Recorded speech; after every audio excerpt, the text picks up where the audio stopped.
And me sunshine, walk with me world, it's a skippity-doo that day. I'm the happiest girl in the, well, I'm not a girl, in the whole USA. Thank you everyone for joining us tonight. This is Wally with Supreme Gecko. And Annette. Why am I so happy? You know, I've told this story before, but I've got to tell it again real quick. I'm probably the only host of a podcast that starts singing right away and hopes that people will stay during that and after that. Isn't that crazy? I've told the story before. My mom once asked my father, "Hey, Ed, I've never heard you whistle." And without even skipping a beat, he said, "I've never been that happy." But I sing all the time. I'm always happy. Why am I always happy? Why am I happy? I don't know. You're always happy. I'm happy. I'm happy all the time. And it's because I get to do the things that I love here. And one of those things is talking with people in this hobby that are just outstanding members of the community, outstanding members. And, you know, I don't even want to start naming names because it's everybody. That's everybody. We have had some amazing gifts. We have had gifts. I'm going to talk about this in just a second. We've had some amazing guests here on the Supreme Gecko podcast, vlog, whatever you want to call it. And I'm just thrilled. I was thrilled and excited the whole day today. I really was. Angie says you already wore that shirt. Change it. I know, but okay. So what was I supposed to wear? Some shirt with a peach on it. So and it's in the washer. Sorry. You didn't tell me before this 6 o'clock. Angie, this has been washed in between wearing it for the video that I did last week. Was that where you were? Yeah, I wore this and it got washed.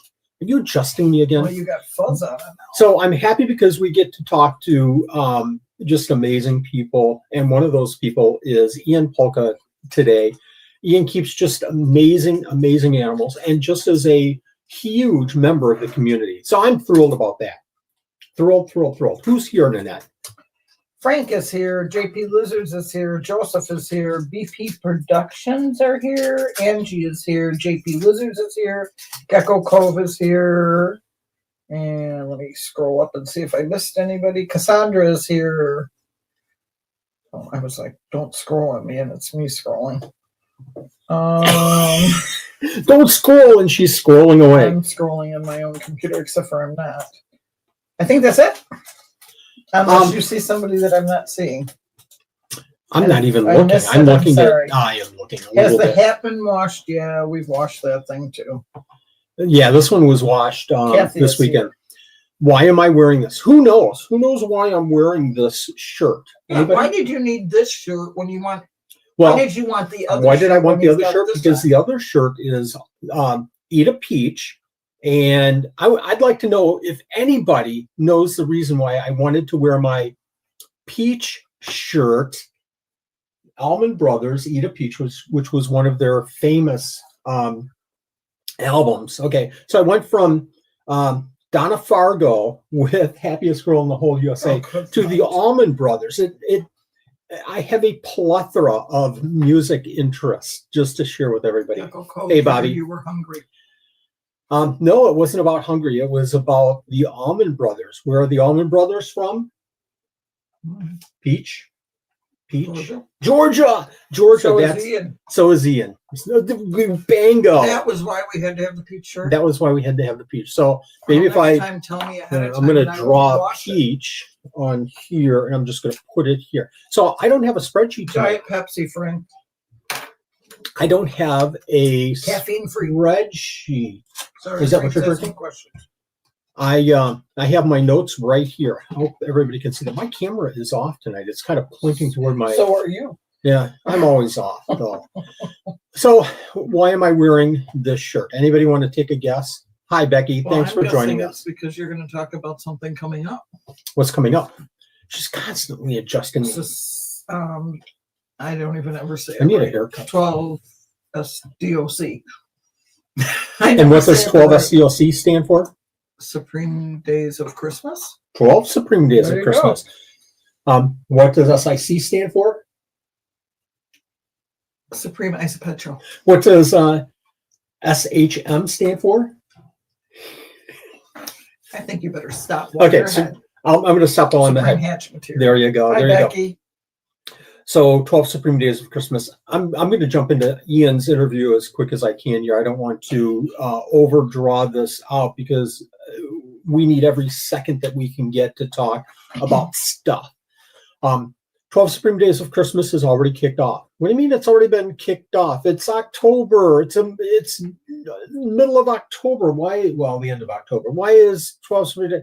Well, has not officially been kicked off, but I've already started working on the 12 Supreme Days of Christmas. What are you doing, Wally, in October?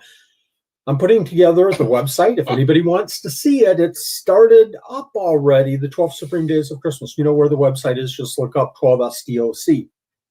The website, the big form, the gift form has already started.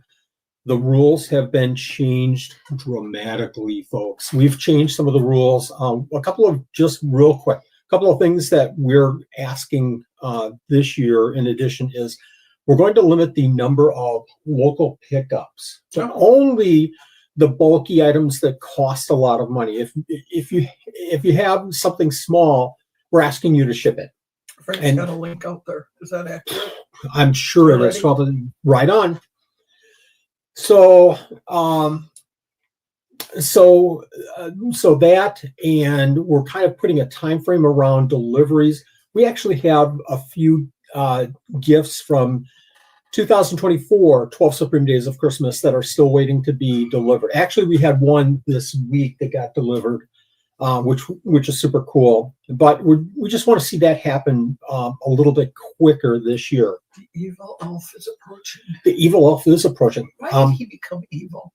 Frank said that he's evil for some reason. I don't know what happened that caused him. And then I had to fight him. Remember the skit with me fighting the evil elf? Okay, we've got people that are sitting in the green room that are going to go to bed tonight. Ian will go to bed at 2 a.m. this morning. We're talking so much they're going to leave. So 12 Supreme Days is coming up. We have always tried to get it a little bit forward in starting off some of the activities that we do in November. The biggest activity is obviously getting the donors involved and getting the gifts. So instead of waiting until the first week of November, we're putting it out a week early. The donor ask letter is going out this Sunday. Folks, if you have donors, I'm going to post on Facebook and TikTok. If you have breeders, suppliers in this reptile community that you would like to promote, that you feel can have additional promoting done through the 12 Supreme Days of Christmas, we get thousands and thousands of people watching this show. And I'm not, boasting. I'm just saying it's so special to the community. Let me know who they are and let's get a donor letter out to them. So watch for posts on Facebook and fill in the comments and let me know those donors. As well, I forgot where I was just going with that. As well, we need volunteers. So Gina, I don't know if Gina is here yet. Gina, if you're here, say hi. We already have one volunteer that's willing to help out with some of the emails. I need 2 or 3 more volunteers. People, if you would like to help out with this event, I can really, really, really use your help. If you know anything about updating Google Sites, oh my gosh, would that be a huge help? So look, if you're a donor, look for that donor letter, ask letter this weekend. We're going to kick it off. And then don't forget the 12 Supreme Days of Christmas. I was looking at trying to compile how much, this will be our 14th year. This is our 14th year, folks. We had a couple of years where we had off and then picked it back up again. But in those 14 years, guess how much the donors have given away? Just take a wild guess. Take a wild guess. I'm going to see if I can pull up this sheet. $212,000. Oh my gosh! Did you see that before you? No, you couldn't see it because you don't have your glasses on, folks. $212,000. The event I bet you're right on. The event I estimated, because I don't have some of the spreadsheets from years past. $1 million. The donors have given to the event $217,000. $217,000. Does that mean that this year we could push the 0.25? You don't want to do that.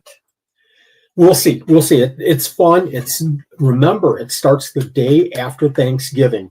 Day one is the announcement of day one is coming the day after Thanksgiving. Okay, we've been talking for 10 minutes. Sorry, yeah. Ian's if you're still there, are you awake? Ian's asleep. I'm sorry. Hold on. See, he did leave. Ian, are you there? He left. No, he's still here. No, he didn't. He's like Ian Pulka. Ian Pulka, the man with the most confusing business name in the reptile community. Absolutely. How are you doing? Well, I'm sympathizing with Nanette because I understand that sentiment of you want things to be bigger, but at the same time, you kind of don't. Yes. Because you know that the bigger things get, the more you are hustling, the more you are working. If you're doing shows, the more you're carrying. So I feel you. I really do on that. I wish I could go back to some of the numbers we had. I don't even want to guess. I think we were around 150 donors last year, and I think we were over 550 gifts. So we had 550 gifts to give out in 12 days. Ian, I couldn't have said it, behind the scenes, I could not have said it any better than that. We want to grow. That's super cool that we have so many people involved. But also it's hard. It's hard, and that's why I'm really bad with delegating. I've always been bad at delegating. But I've asked for some help this year, and hopefully, we can have some people step up and say, yeah, I can do this little change or that little change. And more people that we get involved with that, it takes a lot of burden off of me, and then I can help try to promote the event a little bit more too. More importantly than the gifts is to get the vendors' recognition out there. And that's the one thing I feel like I fall down with every single year with the 12 Supreme Days of Christmas. So it makes sense, but at the same time, I think if I could just say for a moment, I've known you for how long now? We're talking over a decade. Yeah, I think about 48 years. And I can say that you have always, before most people were even looking at reptiles on YouTube, you were always that person who was kind of tying everybody out there together. And so with that being said, it makes sense to me that you would have that much support because you've always given it to other people. And if they aren't supporting you in some way, one way or another, that's just silliness, because you really are.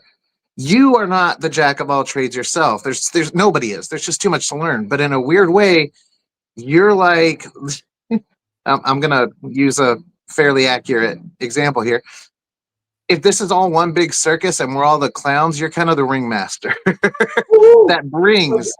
You're not. I'm going to put that on my resume.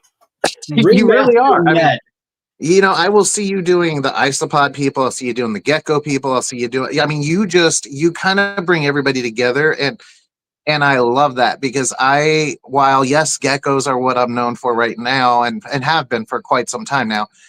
I was doing snakes at one period. I do have isopods. I just mentioned this to Wally before we started. I just had a friend come over and bring me some emerald roaches and as a gift. And I'm going to show those in a little while. But they're like, I love everything. It's not, I only like geckos. I'm not that guy that doesn't want to look at the snakes at a reptile show. I'm not that guy, I love them all. So I love learning, and you're one of those people that is a catalyst to everybody. So yeah, you should be kicking butt. I greatly appreciate that. And, I throw out these numbers, and I feel like that's the only measurement that we have of success with this event. But I've said this over and over, and I feel it's in nauseam at this point, but I'll say it one more time. Please forgive me. But the biggest soul that I have every single year is to see somebody involved with the 12 Supreme Days of Christmas, and they win a prize or they're asking questions. And then I go onto Facebook, and that person is asking somebody else from the 12 Supreme Days of Christmas. I know that they would never have met unless we had that event, and now we're tying people together, and that's what's important. Was that Missy? Yes. I saw that shadow run by. She let the dog out and didn't realize that we had already gone live, so she ran by. Anytime she wants to jump in, this is so informal. Have her jump in if she wants to. Well, she has a story or two for you guys that she'll probably be sharing in a little while here. But yeah, right now she's got the dog, so we're not going to pull her on just yet. That's cool. So I tried to wear, I apologize. I tried to wear my Georgia shirt to make you feel comfortable, but it was in the wash and I couldn't wear it. So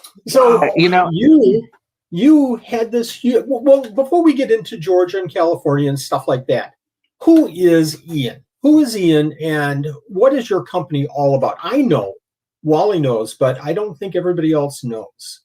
Ian is an example of the mess that happens to your life if you really fall in love with the hobby and then keep going and going and going to the point where you ultimately have to start breeding or not breeding. You have to start offloading. That really is who Ian is. It started literally, as far as the geckos go, it started with me getting a hold of some really unusual geckos, and it turned out I was really good at putting together bioactive tanks. This was before the whole movement. Like, to give you an idea, Josh's frogs had barely even, like, I don't even think they were there when I started, but their website, when I went to it, it didn't have anything like what it has now. It was Josh's frogs. That was it. And so I had these really rare geckos. I can still remember to this day. They were Piguensis and Cerdidactylus piguensis, and they bred. And so I started trading. That's how I did it, guys. Just if anybody else ever wants to get into it, you start trading, you start getting credit at stores. And I was using that to swap out and get more geckos because I was like, this is fun. And, ultimately it got to a point where I had plenty of unusual ones. I made sure to make the right contacts. Got to give the shout out to Frank and Paul and all of them. Just by chance, I ran into them at a show. They had the unusual stuff, and we became buddies. But I gotta say, it just blew up and blew up and blew up, and I didn't pay for a whole lot of my initial stuff. I was trading. That's how I got into it. And before that, it was snakes, believe it or not. So that's pretty cool because when I got into the isopods, I did exactly the same thing. I got geckos going. Let me trade you this pair of crested geckos for these two groups of isopods. And I built up my isopod collection fairly quickly just from trading geckos. So, Folks, don't underestimate the ability to go to a reptile show and make connections, go online, make connections, and when you have extra, just offer it up for trade. Great point. What a great point. Oh, it absolutely worked. And just as a heads up before that, and I've said this so many times, I'm going to summarize, but by chance, when I was young, 12, 13, an importer lived near me. And at the time, for those that don't know, at the time, there was no captive bred. I think leopard geckos were the only thing that really was being seen on the market captive bred. Everything was wild caught. I'm old as dirt. And so I would go over to the importer and just by chance, because he was right down the street, I'd go over there and just learn and mess with animals. His house was literally nothing but chameleons back then. It wasn't it was the Yambanjas all over the place. And so I got to learn at a very young age, and I've been around it my whole life. And like I said, I'm over the hill major. So just a lot of experience, but I think that's also why I love everything that people have, not just what I'm particular to. Well, you say you're old as dirt, but I'm going to say you hit the right word, and that's experience. So experience, what does that mean? That doesn't just mean that you have the knowledge to be able to breed this animal. That means you've seen different ways of caring for animals, good and bad. And I think that that's important. When I got onto social media, and I started keeping geckos, and I started keeping some of the rare ones. I started off with leopard geckos and crested geckos, just like everybody else. But when I got into the special ones, you and Frank Fast, I'm trying to think of some of the names. Crookson, I can't think of his first name. Doggone it. Zach Crookson. Some of these people were, oh, he's keeping that. That is so cool. Penguensis. Oh my gosh, who is this Ian person? I have to introduce myself. And that's like the only way that we could learn back then, because you had them and maybe nobody else had them. And like you said, they were being imported and you just didn't see them. So when you got them, it wasn't like, okay, let me go to the book. Let me bring up a YouTube and let me watch 23 minutes of how to care for penguensis. It wasn't there at all. It was talking to people. By the time I got into penguensis, it was there. But because remember, like I said, I was doing snakes and a lot of other things before that. But when I was doing it back in the day, yeah, your only real source was either a friend who did it or Reptile magazine. That was the only magazine at the time. There were no websites. I mean, there was none of that. And the one thing I do like about the experience, and I do think this is why me and Frank connected pretty well, was that, and Paul, was that I had learned a very naturalistic way. We didn't have Exoterra. We didn't have any of them. So we were literally taking fish tanks, propping them up sideways, coming up with our own ranky wooden screen doors. And honestly, at the risk of some people going, ugh, I mean, we were getting sticks and doing our best to neutralize them from the backyard. And we were doing what we had to. I remember it was a big deal that we'd made friends with a guy in Napa, the importer and me, who had grapevine. It was like this big deal to us, because up until then, we were literally going, where's a fruit tree? Where's we were looking for all these random pieces of sticks and things out there.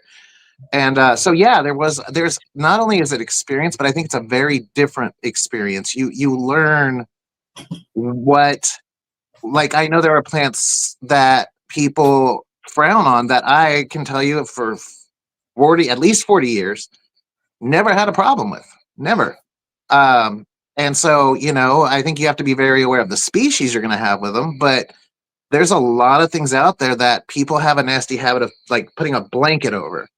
Yes. And unfortunately, that blanket, I mean, there are plants that will kill a dog, a cat, a human, but that tortoises can be right around. Believe it or not, of all things, tortoises. And, it just depends on what you're keeping with what. And so I've had that experience where I've gotten to see some of the specifics out there versus just this huge thing. And unfortunately, and I know it's not everybody's favorite thing to hear, but unfortunately, back then it was trial and error.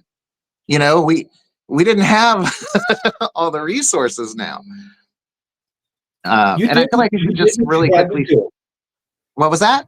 You did what you had to do. One of my favorite pictures of all time was when I started. I kept gold dust, laticata, Phelsuma laticata.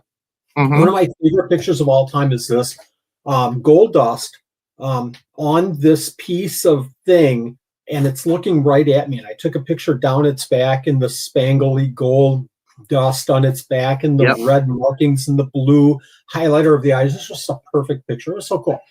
It's funny. I was just going to say, it's funny you say that, because my favorite picture is a Phelsuma Williams eye, and it is on I'm going to say wandering dude, because I don't want to upset anybody, but literally you have this blue day gecko on top of a purple and green leaf. And it's just, I mean, even with the cameras of now, the contrast there is just amazing. Nice. Perfect color combination. Mine was, when we talk about making do, mine was on a 2x2 that I had propped up in the tank, because it was just the perfect length for that tank, for the animal to start down here and come all the way up to the light, because it was propped up just perfect right under the light and the heat source. And a 2x2. I used a 2x2 in the aquarium. Oh my gosh, what are you doing? Can you do me a favor and turn off the overhead light? Thanks. So we just made do, whatever we could find, and it was trial and error. Does this work? Oh my gosh, this 2x2 is just perfect. I'm going to keep it. And I think I kept it in there as long as I had those latticata. Yeah. I mean, you did what you had to. I mean, I had some tanks I remember we had straws in. Literally, they were the thicker straws that came with like Slurpees. Or not Slurp. Yeah, the big Slurpees back in the day. We were running those back and forth. I mean, we put some moss on it that you got from outside, and then make it into this. We knew silicone was safe even back then, believe it or not. And just make this what today would make somebody just cry. you know. But So, if it yeah. works, but if it works, it works. I just saw on Facebook today somebody showing off. I think it was their morning geckos, and I couldn't tell what they were holding until they turned it the right way. But you could see the eggs inside. Oh, the eggs and the little morning gecko inside, and then they turned it. It was a flipping piece of PVC, like 1 inch or 1.5 inch or something. PVC. Yeah, we used PVC. I still do with my tokays, actually. But I prefer the bamboo. I don't know why. I think just because I think it looks cleaner. But I use bamboo shoots now instead. But for my morning geckos, I use bamboo shoots. Do you try things like that, and do you find, oh my gosh, the animals like or use this more, so I'll just go with this more?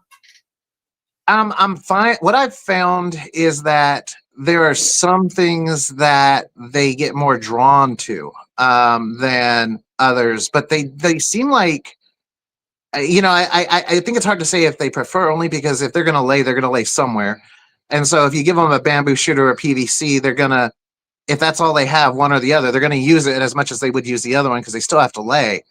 But I have found that the bamboo, I see them on more.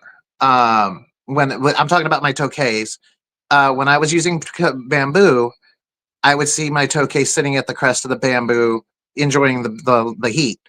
Whereas with the PVC, they would be on the back wall, enjoying the heat. So I have noticed there's things they're more inclined to climb on, but not so much lay. I think if they're going to lay, they're going to lay.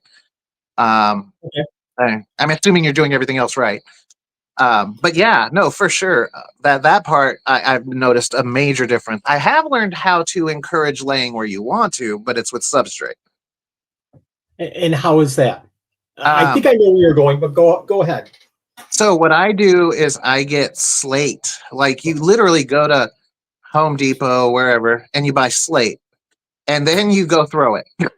And you shatter it into, it will often not just break in half, it'll break into really thin, super light, pork bark light pieces. And then I lay the slate towards the back, and I just, they're lazy. The truth is, most of your especially New Caledonian, your gargoyles, lychees, whatever, if you make it so that the only really easy lay areas are towards the front, they'll lay in the front. It's just how they are. But the really important lesson I learned there is despite the fact that you want to save the soil, don't put the slate on something propping it up with empty air, because it doesn't work as well. I literally have to put the soil and then put the slate down and put a light layer of soil on top of it, just so they start to dig and they realize this is getting me nowhere, and then they go somewhere else. I gotcha. That makes all the sense in the world. Yeah. You're doing that. I've got to share this because you went there. Yeah. You're doing that. A couple of years ago, I couldn't get any Bavaye eggs. Couldn't find them. You're supposed to lay in the hide box. It's right here. And I had a plant there, and I dig in the plant, and nothing, ever. 12 by 12 by 18, a small pair of Bavaye. And just never found eggs. And sure enough, I said, I'm done. I'm putting them in a flippin' 19-quart container with nothing in it other than a lay box and a couple of plastic plants, food dish and water dish. And we're going to see what happens, because it's better than what they're doing right now. Right. So I gathered the animals. I start pulling the plant out and everything. And sure enough, flipping in the behind the plant is about 163 eggshells. Maybe not that many, but it was like, what the? So what I do now is, and this is your show, not mine, but I just have to No. explain this. What I do now is I set them up in a bioactive, kind of with the dirt and everything, and a hide box, a tall hide box, and some vacuum hose, long vacuum hose that they just absolutely love, just a little inch long. I think the expandable hose works, inch wide or so. Anyways, what I did with the substrate is I put little stones, I should say little stones, not pebbles, but little rocks in there. So I gave them, one little area about the size of maybe a baseball. Yeah. That's it, guys. That's all you get. If you're not going to lay in the flipping hide, you're going to lay right here in the substrate. So the other day I walked past this tank and I think they're laying just right on top of everything. Oh, I've got eggs. Ooh, so did my stuff and I came back. Okay, now time to collect the eggs. And when I opened the enclosure, I forgot that some of the rocks were like white, crystally looking. So I had about 20 of these little rocks that looked like eggs, and it wasn't eggs. So one thing I did learn, and this is kind of good for anybody doing warmer weather, pachydaktylus, things like that, is I actually learned how to make my fasciatus and my heteronotia lay where I wanted by putting this is going to sound crazy, but like I said, I used to do a lot of things. I took red LED, like the actual wire, and I built it into. I was using the excavator sand, and I built the line to go down into the. I'm going to do it towards the camera to go down into the back of the tank, come forward, and make basically a big loop, and then come back, and then I covered it with the excavator sand, but just a very thin layer, just enough so it wasn't glowing red. And I filled that area up with a lot of the sand, the substrate, because it wasn't just sand with some of them. And what I found is they'd go where the warmth was. I made sure, it stayed moist. They'd go where the warmth was, and they'd lay them right in the center. Some of mine were so lazy, my pachydaktylus especially, they just lay them right on top of the sand, right there, knowing it's getting all the heat. So that was actually really helpful too. I love ideas like that we've, tried and failed, like in my case with the Bavaye. And then it's like, I know they've got to be laying here somewhere. And then you keep trying different things. And then, one of my favorite things to do is go online and watch YouTube and go on Facebook and Instagram, and look at what other people are doing. I mentioned, I saw that person doing the PVC pipe with the morning geckos. I'll incorporate that with the Philosuma as well. Right. But seeing different ways people are doing this, and you see something and you might go, that might work, but it's not going to work for me because whatever reason. But always in that process of 25 years I've been doing this, and you're always learning. You're always trying to stay open-minded and trying to learn. Well, and you're learning not just because of other people, but the technology. As things change, you realize, oh, this is a whole new way to do it, and it's working great. Or, and I don't want to go too deep on this, but sometimes you're going, this is basically marketing. It's not needed. It's not, there is a lot of that nowadays, and I don't talk about it because I never want to talk bad about any company or anything, but I will say that, you don't keep a gecko alive for 20, 25 years in your hobby, and then all of a sudden, oh my God, this particular gecko, if it does not get exactly this spectrum at exactly this, and it's like, my life experience tells me different, I used to joke, and I will throw this out.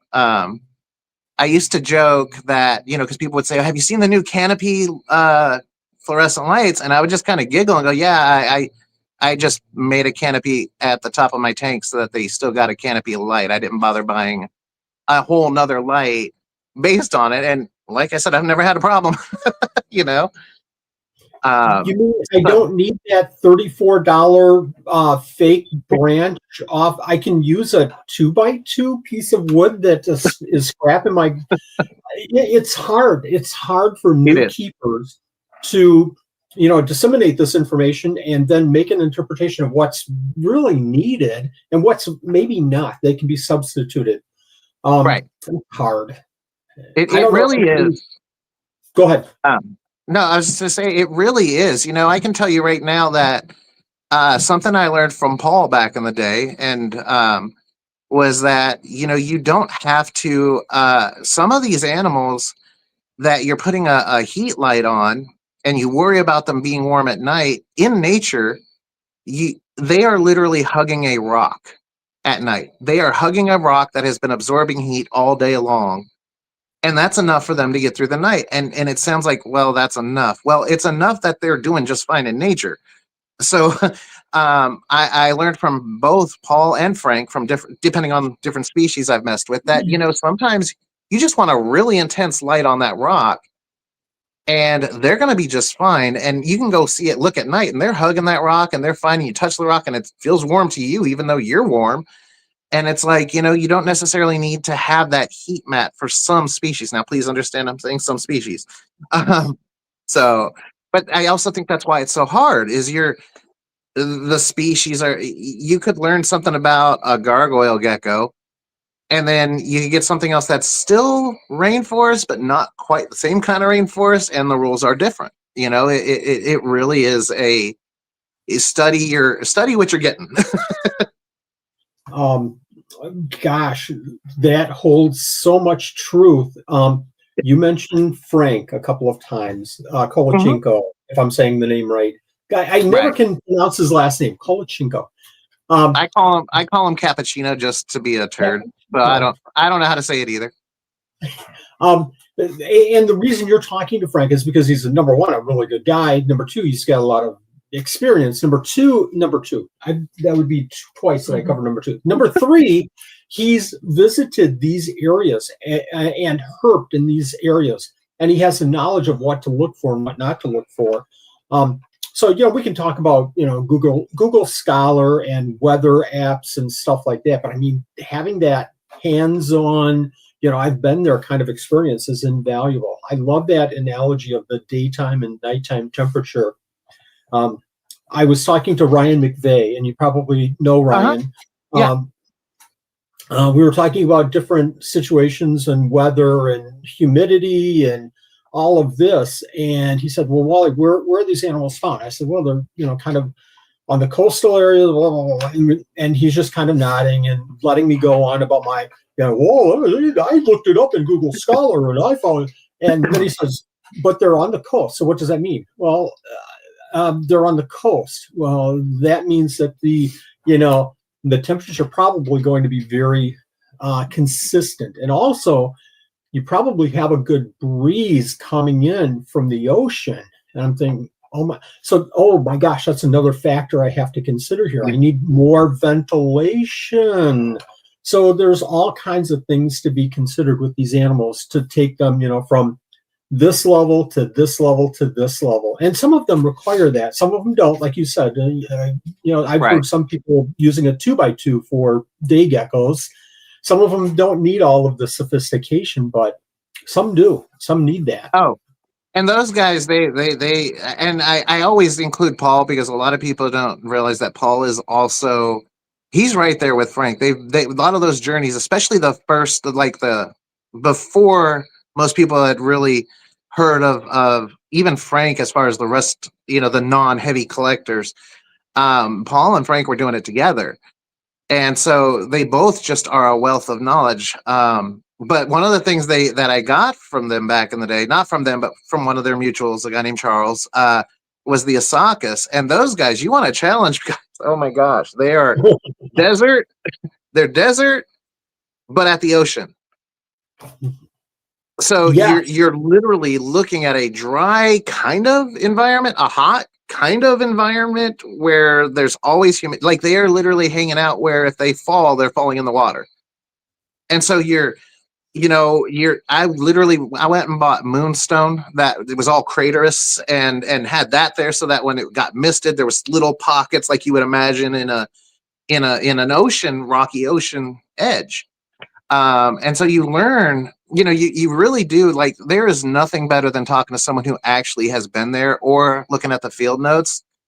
I had the advantage, and I won't lie, it was a huge advantage of knowing Frank, of knowing Paul, and of a lot of these guys like Jacques Vallée. He was always at the Southern show. And so I'd get to sit with him and talk with him, and I would learn things. And it was funny because I would go onto Facebook. This was during what I call the Facebook war years, where everybody was kind of clashing. And I would say, no, this particular species, these leeches, they've been seen 80 feet, 100 feet in a tree. And I would get slammed and I would just lose my mind because I'm like, they're all making fun of me and saying, no, that's not true. And I'm talking to the guy that was on the island, guys. I'm talking to, I'm looking at the field notes of this person who are on the island. And same with when I said that they were eating crabs. These leeches, some of them were going down to the shore and picking off the little crabs, the little ones, and I'm going, well, there's your calcium. I mean, Yes. so, it's if you ever meet somebody who is visiting places or has that level of experience, you take that time, you really do. And it's funny because I don't care how much I ever know, when I'm around any of them, including you, if it's a species I haven't played with as much as you, I'm humble, because the fact is we don't know. We don't. And I don't know how to tell you this except for plainly, but neither this AI or Google, if you go look up Google right now and you type yellow spotted night lizard, it's going to tell you they're venomous. I'm telling you, I'm dead serious. It'll say they're venomous. Right, and you know why it's doing it? Because of the show Holes. AI has collected all this data from people talking about the venomous yellow spotted night lizard in the movie Holes. And so if you ask you type our yellow night spotted lizard venomous, it'll come up with a little AI summary saying, yes, they are venomous, blah, blah, blah, blah, blah, blah. And it's talking about the show. But somebody who doesn't know that is going to argue with me. You know what I mean? So that's kind of where you really are best off talking to people. AI is still at the point where it's going with the majority. It's not really knowing the absolute research. So do you have your network of, I don't want to say experts, cohorts?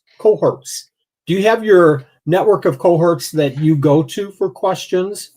Yes. I would say the term I use is specialist, because to me, that's exactly what they are. They are like, I'll tell you right now, if I want to know something about Africa, it's always going to be Frank and Paul. Those guys have been up there. They have checked it all out. They have watched the stuff happen, but there's other people. Like if I want to know about the New Caledonian Islands, I'm going to talk to Valet. You know what I mean? I don't, to my knowledge, they may have gone, but to my knowledge, I'm not even sure that Frank and Paul have actually gone to New Caledonia. But you have these people that are there, and they're going to tell you the best info you can get. Our viewers, again, there's a couple of things I say every show, so I'm going to say it this show as well. So my apologies, preceding this. Find three people, and nobody's the reptile god. Treat everybody the same. Get your answer. Go online, do some research, watch, some videos, stuff like that. But take all that information and put it together, and also kind of keep in the back of your mind who's having success if they're keeping the animals, in captivity. Who's having success? Breeding, 3 pairs of crested geckos is not the same as a Brian Butler who has done it for 100 years and with 1,000 pairs. It's a different world. So kind of keep those in mind, but get your network and kind of, grab this information, and then you viewers, you breeders, you hobbyists, kind of use your best judgment and think about nature. What really is happening in nature? You talked about the coastal. What's really happening in nature? Well, and to take that one step further, because if you're going to go that route, I drive these guys nuts. I drive my friends nuts doing this, but they will send me something and I'll say, I want a picture of your enclosure. And it's funny because, half the time they're like, I already, and I'll get like, Frank's the worst about this. Like he will literally be like, listen, son, you already know this crap, and I'm like, I realize that. But I also know that I have seen cases where I'm doing the same thing they are. They're looking at my readings. They're looking at everything. And then I go look at their tank and I'll notice, oh, they have a bunch of cork bark in that one area where they're misting, which is causing a little bit of a pool of a higher humidity just in that corner. You know, you'll catch those little things too. So like if you're jumping into something new, I always say, I don't care how much you annoy them, because trust me, I annoy some pretty, I'm going to say, important in the field people. I annoy the hell out of them because I'm like, I want to see how you're doing it. I don't just want to hear what I need to do. So just food for thought, but I've had more than once where it made a difference. And it also helps in the sense of some of these guys are geniuses with how they stack their stuff for egg retrieval. And so you can learn a lot from pictures. You really can. So, you know, but if you're asking 3 people, ask for 3 pictures and see which one also is easiest for you to replicate. You know, some of these guys have insane resources.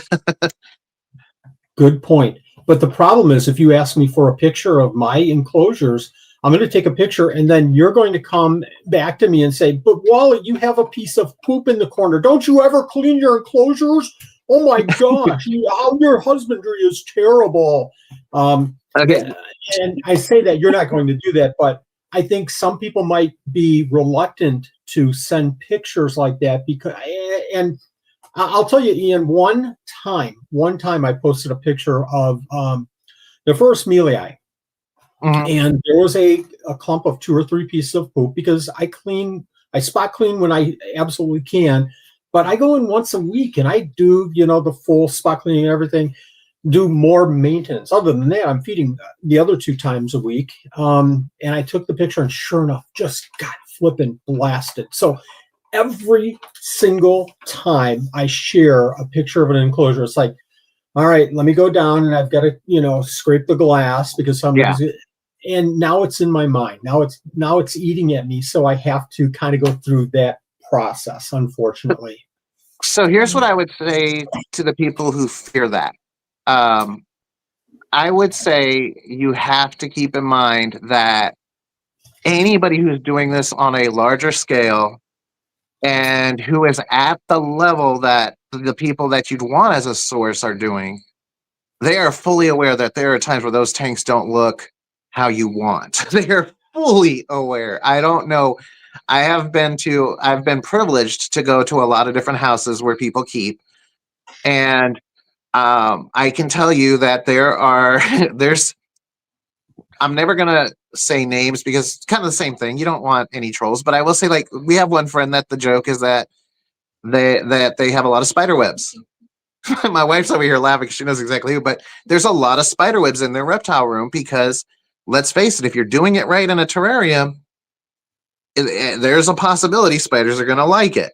And so, you know, and then there's other people who, like, they're keeping bigger animals. I have a friend who was breeding, like, having a blast breeding shingleback skinks. And those guys, if they poop, I mean, it's not like it's a little white pellet, you know? And so, you know, you realize that nobody who's doing it on any real level, that isn't just keeping a tub of crested geckos or a tub of gargoyle geckos or, you know, whatever, nobody who's doing it naturalistic in a weird way, nobody who's doing it the way most people would envision it should be, it's never going to be pristine. It's just not, unless you come over the day I clean my tank. I mean, I would imagine most of the people that are seeing this have had 1 or 2 New Caledonian geckos, and they know that the first thing they like to do, especially leechies, is go to the front of the glass, mark their territory by taking a big dump on the glass. That's what that is literally like what they love to do. So, you know, you'll clean it, that's great, and they're going, okay, you just took away my marking and you happen to have another leechy across from here that I see, so I'm going to take a big dump on that piece of glass. So I would tell anybody that if someone judges you for that, they're probably not as good as they're telling you they are. And it's hard. You know, it's easy to say just walk away and ignore and everything, but and I know a lot of people can do that. And that comment was probably about 10 years ago, and it still kind of rings, and it forces me to make sure that I'm showing the right things because I don't want people to misinterpret. You talk about spiders, though. there is nothing worse than working on isopods and looking at the little tiny Oh, yeah. isopods and hey, let me check on the under the cork bark to see if the isopods are breeding, and then see, and the fangs are out and it's standing up and rearing like a Nephurus amii. Whoa, and it makes that roar sound, but it's about, this big of a spider. But nothing freaks me out more than son of a gun. And it's the quickest way to get them in your tank, because the spiders. I don't know if this is true. I was told by someone who I believe knows their stuff, but I was told that the spiders actually can smell the isopods. I don't know if it's true, but I do know that the tanks that I have isopods in, I will see a spider in quicker. I think you might be right. I don't know if they're eating the isopod. Maybe the babies. Maybe they're eating the soft-bodied babies. Exactly. I don't know, but it always seems like maybe it's the gnats, the fungus gnats. I don't know. Yeah, fruit flies and fungus gnats. Yeah. Yeah, because I clean them up. I get out my dust buster before you get down there and help with the isopods, and I clean them up, and then I take them outside and I live free, spider. And you don't even take it outside. I do, because you're so afraid of them. And you just nailed something really important kind of on what you're talking about. I remember in Facebook, and you'll see it all the time, people say, well, if you're getting spiders, you're overfeeding them. You're giving them too many this or that, right? Well, that is not necessarily an untrue statement. However, if you are putting a real bioactive tank together, you have isopods in there, you have springtails in there. That is food. It might not be that you're overfeeding them. It's that you literally have food in your bioactive tank. So it doesn't matter. You could stop giving them crickets altogether, and there is still something there that a spider would think of as food. So, yeah. That's a really good point. I didn't think about that. You've got the isopods, again, isopod container lifted up and there's a spider there, but every one of our isopod containers has springtails in, so they're probably eating the springtails. Yeah. Yeah. I mean, it's totally, that's why I say experience teaches you that, why do I get a spider in my tank, or a couple spiders in my tank, that I'm only doing Pangea? Well, I have literally a colony of panda kings in there. It just, those kinds of things. And I'm just giving an example. But that's the kind of thing that happens anyway. So it's like, it's not just that you're overfeeding them, is what I was. In my mind, I start, doing that debate. Okay, I see the spider over in the corner there. Where's my dust? Well, maybe I should just leave it to clean up the fungus gnats. I don't know. Maybe I don't know. I've got to bring up this question because Angie has asked it 14 times already. No, you haven't, Angie, and reminded. I want to know where the business name came from. LOL. Okay. So, because it wasn't always. No, it used to be Artificer Geckos. Yes. And what happened was, when I moved here, I'm going to give you guys the short version, at least on the kind of, Your time. When I moved here, there was a little bit of fear. I live in a town that is tiny, guys. Like, the town hall meetings, people still go there and argue and everything, and they're actually listened to. So I live in a small town, and when I first came here and was trying to get my business license, there was fear at the idea of Artificer, anything that said reptiles, geckos, whatever. It was just like, does that mean he's bringing in these boas that are invading Florida? And I know that, for example, the mayor at the time approached me and said, you're not going to bring iguanas, are you? Because those things are already hell in Florida. There was this big deal over this. And so when I was talking with the mayor, because I actually became really good friends with him, but when I was talking with the mayor, one of his concerns, one of his concerns was he was just saying, the reptile thing's what's throwing people off. You ever thought about getting that out of the name? And so I was like, so that's where the hobbies took over. And between that and the fact that I'm not just doing geckos anymore. That kind of took over that. And so I was like, well, I don't want to be Artificer Hobbies. Artificer was already a hard enough name to find. Alimony was my name in gaming.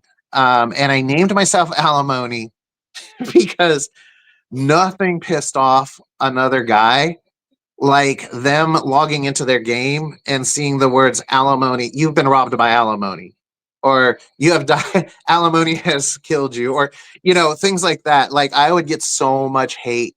And it was a video game, so I loved it. But I would get so much hate from it. And I had already developed at that point, I want to say like a 15,000 person following on TikTok doing reptile videos and stuff.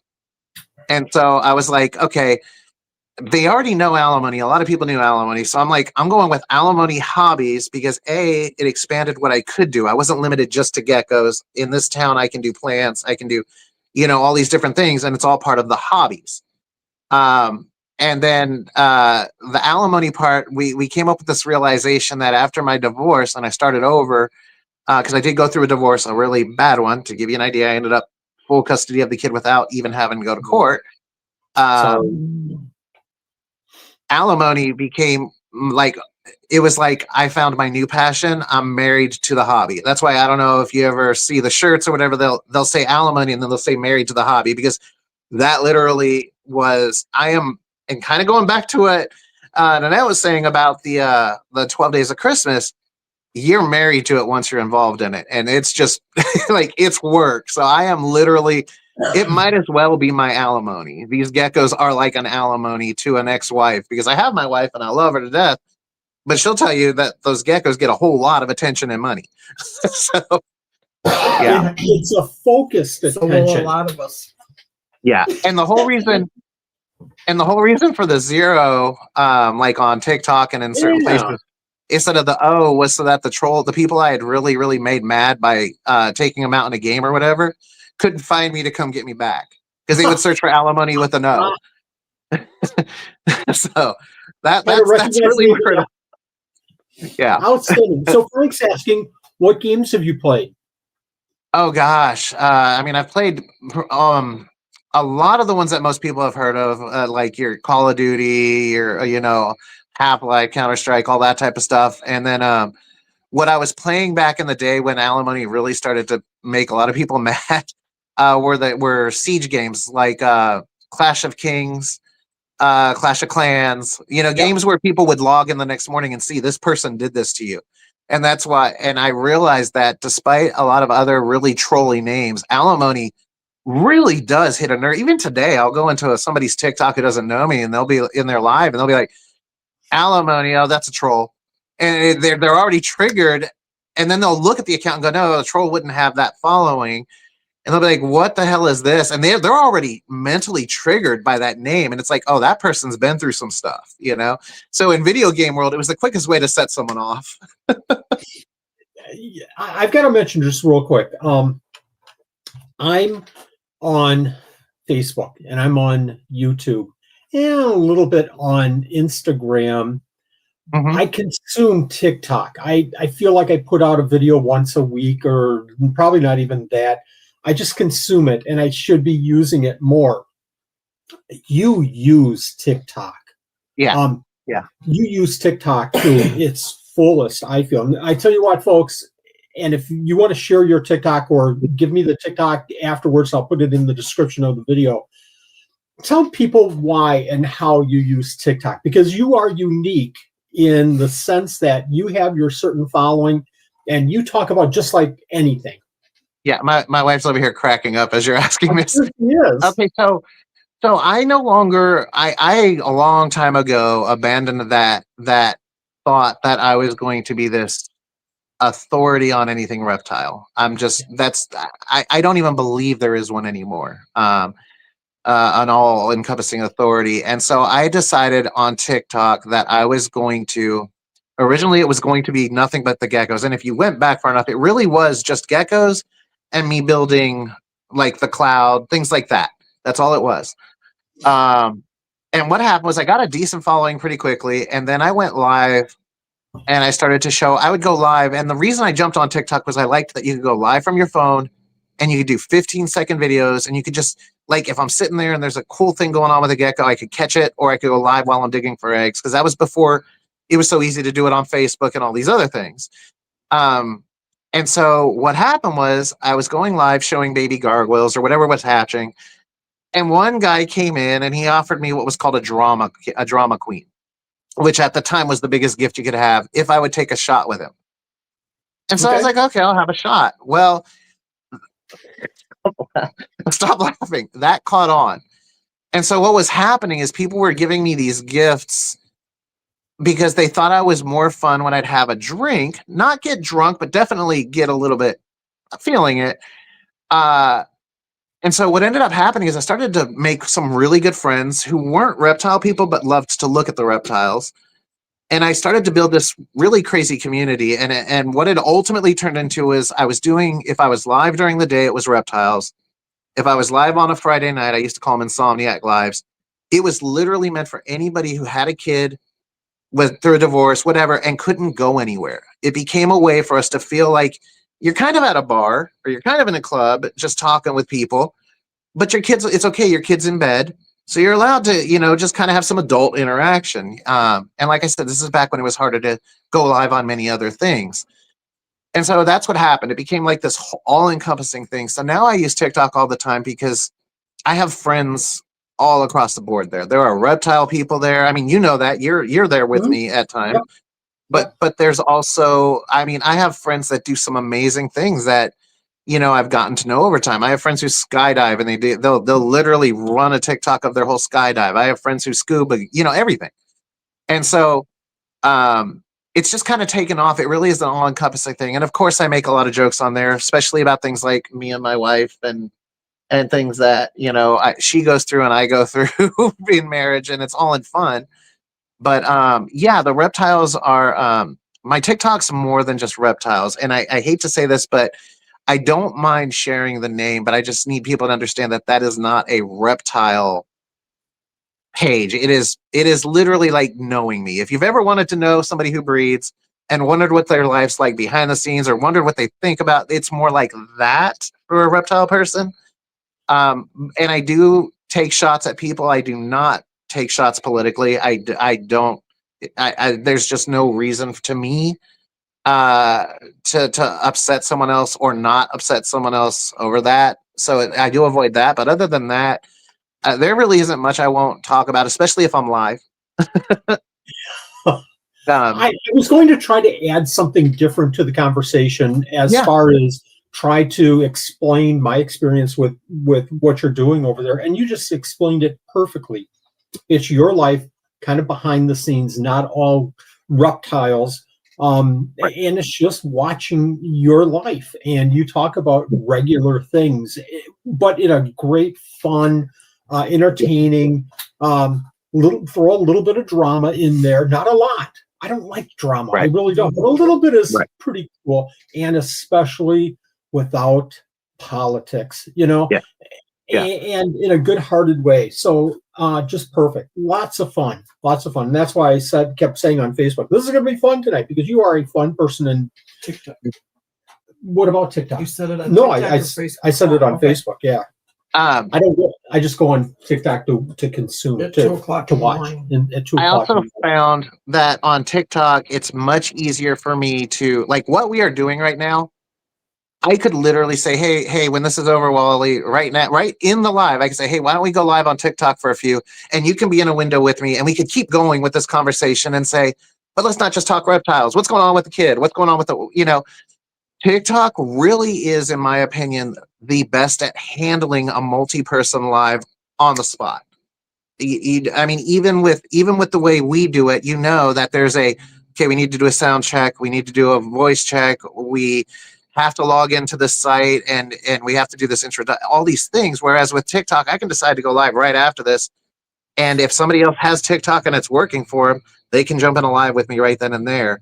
And that was really helpful for a lot of Q&As back in the day. I could ask a person and they could ask me, and we could just talk about it. So, yeah. Wow, what a great point, because I'm just going to explain this real quick. To set up this live, I had to go into StreamYard, and it took me about 15 minutes to put in a description, a title. I had to go out to Canva and create a thumbnail. I've done it a bazillion times, but it still took me 5 or 10 minutes to create a thumbnail and post that. and put that on. And, we came on, folks, 10 minutes before the show just to test things out. Is your mic working okay? Cool. How about the lighting? Is the lighting okay? I think we're good. So it's a little bit of me being a nerd, worrying and panicking about things, but it's also the technology for doing this live on YouTube. Is that, right? I don't want to say complicated, but involved. Yeah. And I can tell you, the other cool thing about it that I personally love is that I can share stories. Like when we moved from California to here with all the reptiles, there were things that were going on, and my wife was actually going to tell you one of the stories. But while all this was going down during the move, I was on TikTok posting videos, so people literally got to see how I prepared 100 and something geckos for across the country to live like that for 14 days. And people got to see the things that went wrong. Nothing bad as far as animal health, but like there, of course, with reptiles, one thing I can tell you is we had taken our trailer, which is a camper. We were trying to go to bed. It was like 3 a.m. We're exhausted from driving all day and we're at a stop point. And as we're falling asleep, you literally have the penguins chirping in the camper with us. And so there were things like that I was posting on TikTok as they were happening. And that's when I say behind the scenes, I talk more that way, meaning the life is hysterical. Some of the stuff is so funny, that just happens. And it's really not funny when you've been driving all day and you want to go to bed desperately. But the next day when you see it on TikTok, you're laughing at it going, this is our life, So, Just sharing some of the realism, some of the spontaneity. So Nanette does a great penguensis. Do you want to do a penguensis? What? The animals in our bedroom. Seriously, we have a pair in our bedroom. They do a great job. How do they sound? They're noisy.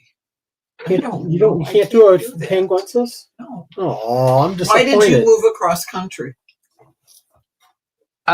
So I've just said to get away from her and she followed me. So it was actually a lot of things, and this is kind of like not reptile related, but it's a really good thing for some people to keep in mind. We had a house in California, and we were already invested as far as retirement at our jobs, and our house in California, thanks to everybody moving from the Bay and everything, had gone up in value. And so we realized we could move here and pay off our house with the equity. And when we did the math, and this is where I'm saying it's a good thing for a lot of younger people to know, when we did the math, staying at our job for another 10 years was not going to make us more money per month than not having a mortgage. It just wasn't going to happen. And so we kind of looked at, that's one example, but it gives you the gist. And we looked at everything that way. And we realized we will be living so much better as we're getting older by doing this. And so that's really what was at the core. There was a lot of, oh, is it the politics? Oh, is it this and that? And no, not so much. It really at its core, because while there were some things I didn't like there politically, I definitely loved the people there more than I hated anything there. But I really was looking at it going, I don't know if you know this, where I live at, there's no smog because it's such a small town. And once you've paid the first registration, which is close to a California registration, every year after that's $20 a year. Oh my gosh. That's what I pay. And so when we looked at everything, we realized as a whole, we're going to get a retirement and not have the expenses.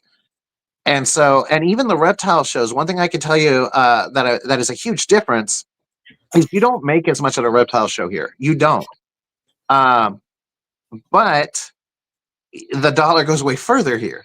So, it in some ways it's like, okay, did I make as much? No, but at the same time, I mean, I'm in the freaking woods. If I want to go buy a fishing boat, it's not going to cost anything like what it would cost in California, And so it's kind of a, yeah. You said that you sometimes don't make as much, yes. In Georgia.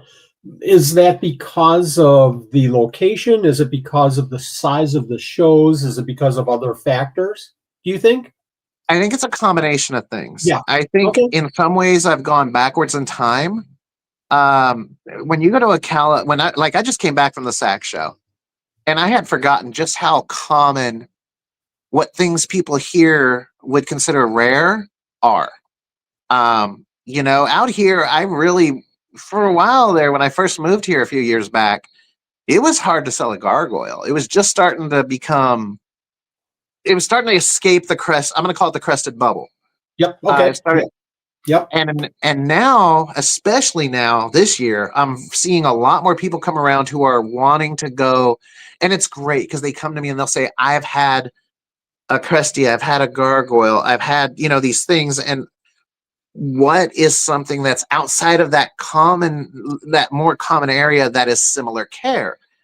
And so I can show them, oh, this right here is, think of it not so much Madagascar, think of it as Georgia in the summer.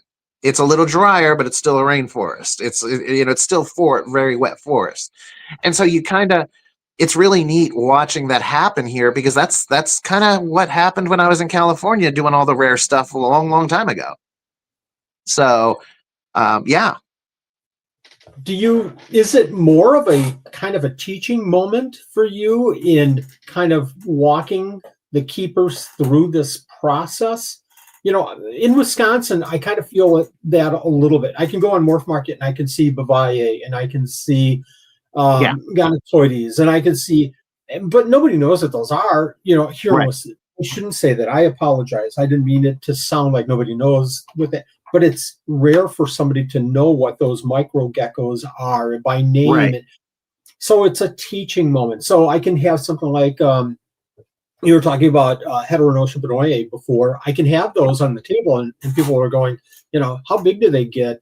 What kind of gecko? So I can use the uniqueness of that animal to kind of educate them, whether they're buying or not. At least I can kind of try to bring them up to speed on, this is so cool. These girls don't need boys. And so I feel like it's a little bit of an education kind of thing, right? I'd say it's I see it as educational, but I think for me, and this is probably just the old man in me at this point, I don't know, but I feel also like it's really neat watching them feel empowered. You can do this. Somebody will say, well, I've got this, and I'll be like, well, what do you have at your house? And they're like, I have a leopard gecko. And I'm like, okay, these two right here, add a little bit more than just that substrate, add a little bit of this to it, and keep the heat pad, keep the whatever, and you're good. And then the biggest moment, and this just happened recently. In fact, they were in here. B3 Productions was in here early on. I heard you mention their name. They just sent me a picture like 2 weeks ago of their first morning gecko hatch. And they, to watch them go from nervous about something outside, even though, let's face it, if you've had a cresty, you've worked harder than you have to with a morning gecko in all reality. But yet watching them go, oh my gosh, you're right. I did this and it's kicking butt and it's so cool. And I really do mean it when I say one of his messages to me was, is this how you feel every time something of yours that's new hatches? And you're going, I literally got to give this person that joy. And I love that. I live for that. So, yeah. Man, my heart is a pounding right now because I know exactly, and it's hard to share that emotion and that passion when you get a picture from somebody, email or messenger, and they say, hey, my Periodora picta, I just had my first baby. It's like, oh, this is so cool. You're sharing the passion. Oh, that's so cool. Yeah, very, very cool. And I'll tell you right now, and my wife will definitely agree on this one, the really fun one is the kids. The kids. You get these kids that come in, and I say kids, but they're teenagers. And after everybody else is walking around going, what is that, a gargoyle? What is that? And then some kid walks by and goes, oh my gosh, Lygodactylus. And you're going, and this kid comes and they're telling their dad all this stuff about him. And the dad, of course, is kind of like, but the kid's all into it. And the kid, like, this happened with a kid. He was like, I'm buying these. It was cave geckos. It was Curiaway. And, or no, it was Boang. And the kid was like, I'm coming back. And his dad said, he's been saving his allowance for one of these. And I told the dad, I said, don't tell the kid, but when you're really ready, let me know. And he's not going to pay this much. He's going to pay this much. I was like, that kid had won my heart already with what he knew. And so the kid came back a show later and he bought him. And I looked at Misty. She looked at me. For those that don't know, Misty's my wife. I looked at Misty. She looked at me and we said, he's going to have babies. Watch. And sure, I mean, a year later, there it was, the eggs, the kid, you just can tell sometimes. And it's like, I think when we get older, sometimes we forget what we're actually doing. Like, we are literally doing nature right, in the sense that we are bringing life into the world. And I think adults, we kind of sometimes lose that wonder, but the kids never lose it, man. They're just like, whoa, and it's the best feeling in the world. I think you're absolutely right, though. I think that it's kind of that you can't see the forest for the trees. We're kind of pulled back, and we have, cave geckos, and we have Vivae, and we have this, and it's like, and somebody asks you about, again, heteronotia, and then it kind of focuses you, but then to have somebody, breathe, go through a successful process, breeding, or just keeping them for a year or whatever. It kind of refocuses you on that passion. I know exactly what you're saying. Yeah. And B3 is saying they named its name is Jube. I think Jub. Jub. I think so. That's so cool. Yeah, so cool. I apologize. The chat in my window is so small I can't really see what they're saying. But yeah, I mean, the important one. They're the ones that are questions for you. But there you go. I mean, right there. How many people that are doing it at the level that we do it at Wally? How many of them have the time to name every single one with a really thoughtful name? Or I name mine, but I name mine based on patterns. Like I'll say, okay, the gargoyle geckos, they're all going to be Greek gods or whatever, Whereas, I mean, these people, they are still at that point where they get so excited that animal has a name. And I guarantee you, I could walk up to him 2 months from now and be like, how's Jub? And he knows exactly which one I'm talking about. It's my first one. You know what I mean? That passion is what keeps me coming back even now, because the reality is I could get away with not doing this. There's no reason I need to at this point, but I love it. I love that. And these people, they'll say thank you. And I'm like, no, thank you. You remind me why I love it, So wonderful points. And I do name my geckos. I named them after the ladies that open the cases on Deal or No Deal. So I go through that list and name all my geckos. Right. Yeah, it's just I don't know. I love that. That is like the coolest thing. And kind of I just wanted to throw this in there. We talked about the trading at the very beginning of this. To this day, I will still at times trade with someone. And I only say that because I think it's really important that people always remember, don't stop that, because if you've got 10 of something and somebody else has something you want, don't hold it back if they're willing to do a trade. As long as nobody is getting completely ripped off or something, I'll still do it to this day, because sometimes it really is beneficial to everybody. And then you also have somebody else breeding what you're breeding, and it sounds counterproductive, but I've had more than one time where someone comes along and says, hey, or I say to someone, hey, you know what? My colony, I didn't end up bringing it to Georgia. I've had people send me stuff and I'm not paying anything because I had given them one. Or, like the friend that brought the emerald roaches tonight, like I've given her a bunch of containers that I made, actual acrylic enclosures that she could, keep her animals in. And so she's like, here's 5. And if there's not a male in there, let me know. And, so just be good to people and you'd be amazed how much they'll return it. So yeah. it's a great community. Again, we're blessed to be able to be a part of the 12 Supreme Days of Christmas and see some of this stuff happening. But, again, Reptile shows a great opportunity to kind of share the passion and experience the goodness of this community. There's some badness. I just want to. There's a lot of goodness too. And I want to say really quickly, just because I can't read these comments, I can see. I think it's Becky made a comment, and I just want to say, if anybody has a comment for me, Wally has all my info. I am more than willing to talk to anybody. I usually try to direct those people to TikTok because I can talk to them. Talk to them. But I love meeting new people. You guys are more than welcome to add me, and on Facebook, anywhere. But I can tell you on TikTok, it's easier to actually, like, if somebody's asking a question that's more in depth, like I'm the kind of person that'll be like, okay, well, let me show you my enclosure. I'll just, this is how I'm doing it, and on TikTok, it's so easy with a phone to just flip the camera and they can see. So if you did make a comment that you were thinking I'm ignoring, I'm not. I just can't read it. We're trying to catch them for and you. if we miss a comment, I'm going to say real quick that I have hit a button here and I've completely lost the display of the live. Yeah, I've got it. I have. So do I still look really nice in it? You look great. Okay, so that's the important thing. I can see you. I can see the two, us and you in different screens, but I can't see the live. So no biggie. Oh, that's a shame because if I had thought you weren't, that was only going to escalate. Should have said anything, doggone it. And none of this would have happened on TikTok. Right. Right. Okay. Go ahead. Frank says, sorry, I can't find your TikTok. Lots of other weird results are appearing. Okay, so it's alimony and the O is a 0. That's what throws people off. And that's also because on TikTok, I am known to play jokes on people.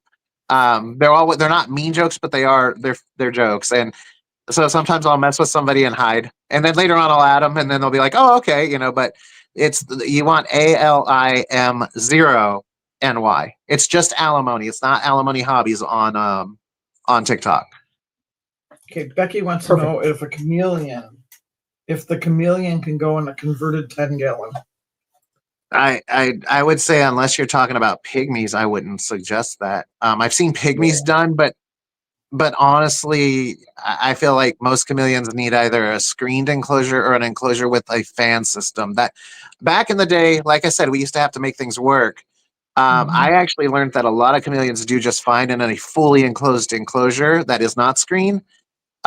If you have fans, like we literally would take computer fans and wire them to cause high circulation of air through there. Otherwise, I recommend a screened enclosure, and I still kind of recommend a fan in the room. Chameleon geckos. Oh, chameleon geckos. Okay. Sorry. No, Ian, perfect answer. I 100% agree with you. Perfect answer. Your fault, my fault. I just saw chameleon before. You're fine. Okay. For chameleon geckos, what's your thought on 10-gallon Uridaculoides? I'm sorry. Yeah. Well, I mean, I've actually kept pairs in the 12 by 12 by 18, and I'd say that a 10-gallon converted would be about that anyway. So I would say yes. The only thing I would say is make sure you just never, ever, ever forget the screen part. Don't forget to give them that ventilation, because the one thing you're doing with a 10-gallon is you're not giving ventilation anywhere else. It's just on the front.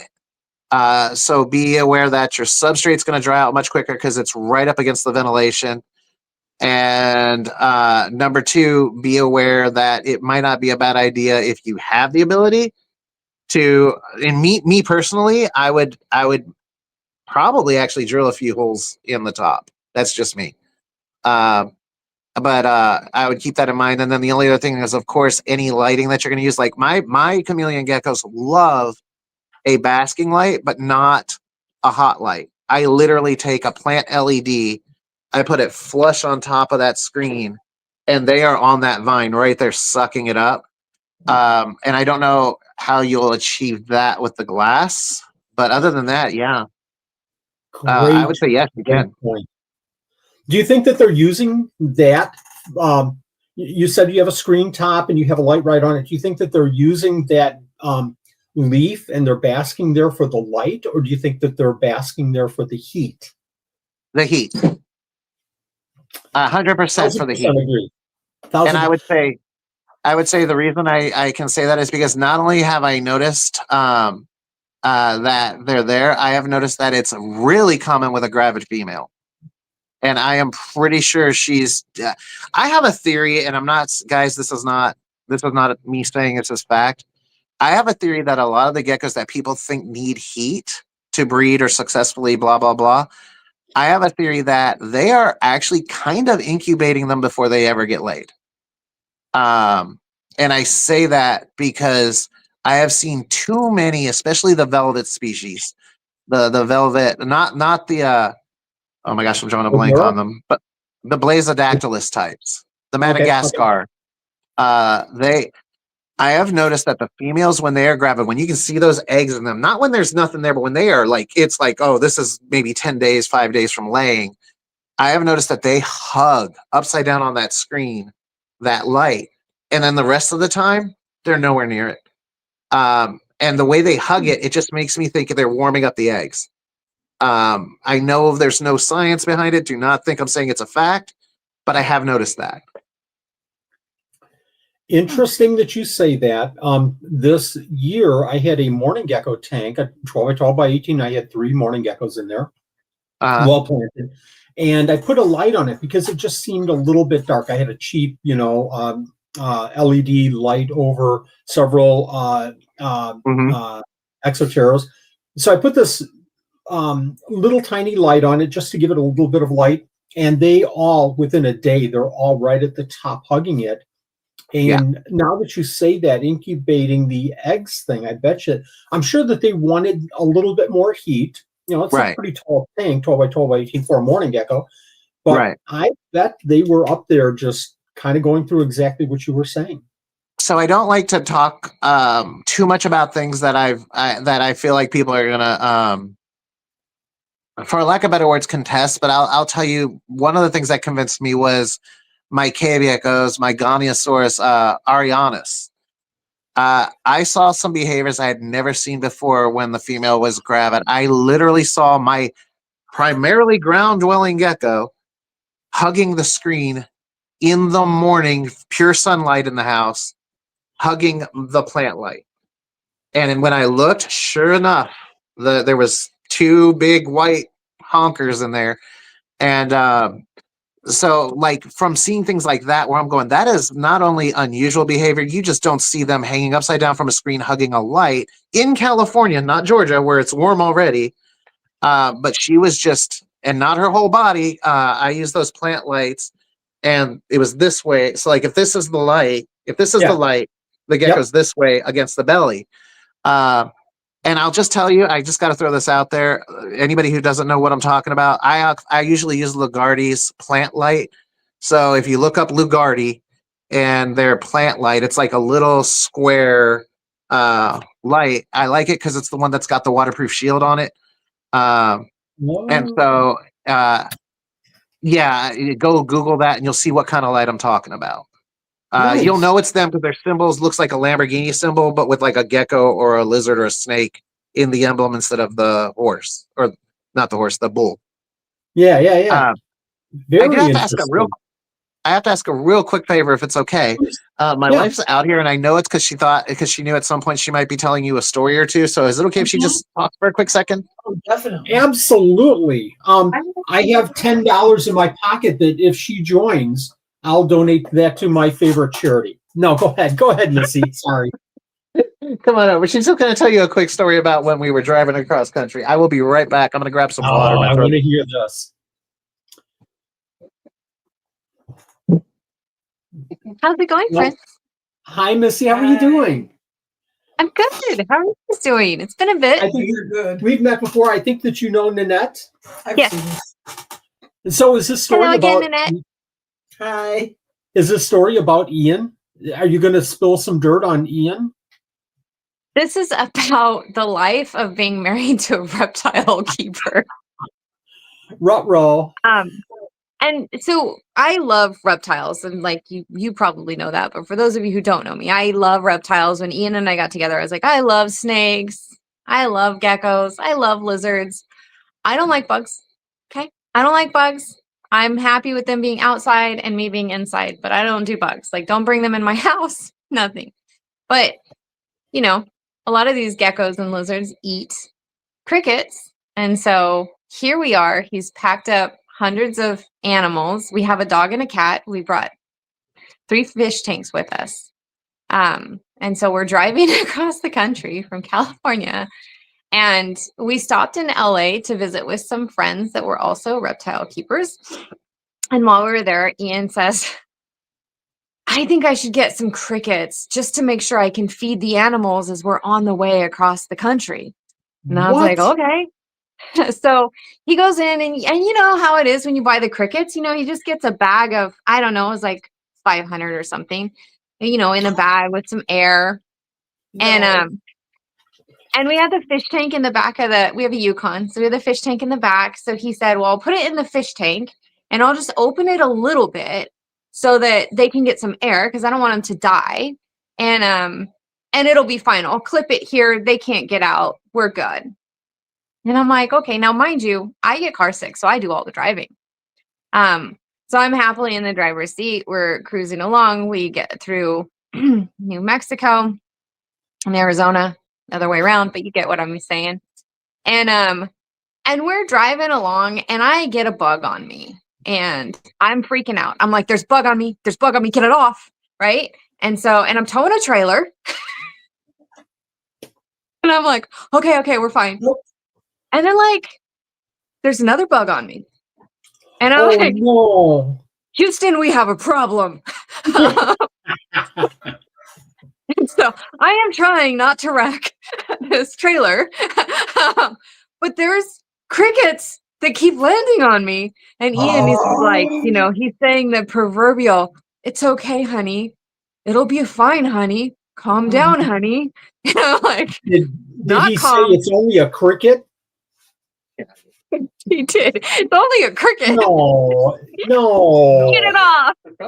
Get it off. I don't care. Get it off. I don't do bugs. And then they're falling on me. And so I'm like, we have to find a rest stop. So we find a rest stop. Well, did I mention that we had a dog and a cat with us also?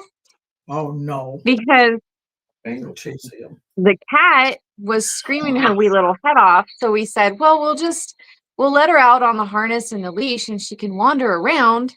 And it sounded like a good idea. And neither one of us thought, why is the cat being so quiet? Wonder what has her occupied. Maybe it's 500 crickets that she's found Oh my gosh. and released and having a blast with. So, yeah, we got to pull over and in a rest area and try to get all the crickets out. And then I put on pants and long sleeves because I was like, at least this way, if something lands on me, I'm not going to kill us. So But yes, you found 5 of these crickets. Now it's a 495 are loose in somewhere around here. Yeah, that's kind of creepy. it made for an adventurous ride for sure. Yeah. So yeah, and so note to self, don't ever let Ian convince you that they'll be fine in the bag and won't get out. With a cat in the vehicle. With a cat in the vehicle and the dog, but the cat especially. Ian, Yeah, what were with the you cat. thinking? That's crazy talk there. It is. So had the cat stayed where we had originally planned, which was like a little kennel, it would have never been a problem. But unfortunately, the cat found the bag and ripped a hole in it. And so there weren't 500, in my defense, there weren't 500 crickets all over the car. It was more like 50 or so because the ones that were on the egg crate, stayed on the egg crate. But all the ones that were loose, yeah. It was a lot. Oh my gosh. It was a lot. It's got to be terrifying because now you get one on you and it's like, oh, you get it off and it kind of creeped out. And then you get the second one. By the second one, you're thinking there's going to be a third one. So your focus is on the road, trying to be on the road. But now your focus is also, you're feeling crickets all over everything. Right? I feel like maybe you don't like bugs that much. Me? Okay, Yeah. I'm going to tell this story because Missy, you shared your story. So when our oldest son was maybe a year old, not even a year old, maybe a year old. So he's sitting in the passenger seat in his car seat. I think he was facing forward at the time because that was legal. That story. And then that's in the back. And I was sitting in the front seat on the other side. So he was just starting to talk. And so he's going, Daddy Eider. What Eider? I don't understand Eider. Daddy Eider. So for 5 minutes, Daddy Eider. And I am terrified of spiders. Terrified. So Daddy Eider. Daddy, Christopher, I don't understand what you mean. Daddy, itsy bitsy Eider. And he's looking right past me to whatever's behind me on the window. Itsy bitsy Eider. So driving is like son of a. And now I'm thinking this spider is 17 inches big and the fangs are out and it's waiting for me to turn to look at it to jump on my face like aliens. So, I don't want to look. I don't want to look. I don't want to look. I'm pulling over, slowing down, and I look, and it's just like on a little web, and it's just a little time. It's a jumping spider. We joke about that to this day. Eider, Daddy, Eider. I'm with you. It's a pull over moment. Like, I don't even want to see it, but. Yep. So you yes. I was like, he understands, because so many people are like, it's just a cricket. And I'm like, you don't get it. It's like a whole paranoia thing that sets in. Like, I'm like, there's going to be another one. They're falling from the sky. They're jumping from the ground. They're going to come out. They're going to eat me. It's what's going to crawl in my ear? Yes, yes. It's like the Star Trek or Star Wars thing with the bug in the ear, and yes.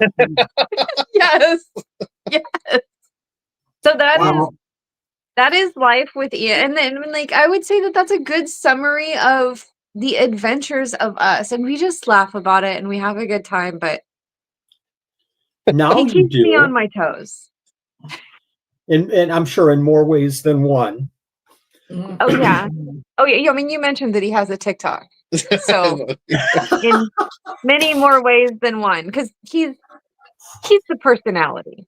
I'm the nerd. You are not. I'm just the geek that does like spreadsheets and numbers and puzzles and really geeky, lovey things. So he's the personality. We're like samies. We're samies because I'm the geeky spreadsheet kind of person. Weird one on the videos. So you heard it here, folks. I'm the weird one. The ideas that you come up with and the explanations I have to give my coworkers are not good sometimes. Amen. There's nothing like, hey, can I take a day off work? Sure. What's going on?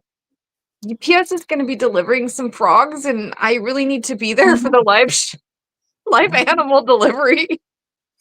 Yep.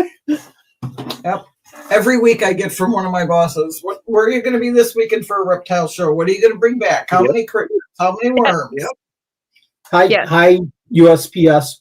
Yeah, I know you're supposed to receive a box. What do you mean there's worms all over your floor? Oh, yeah.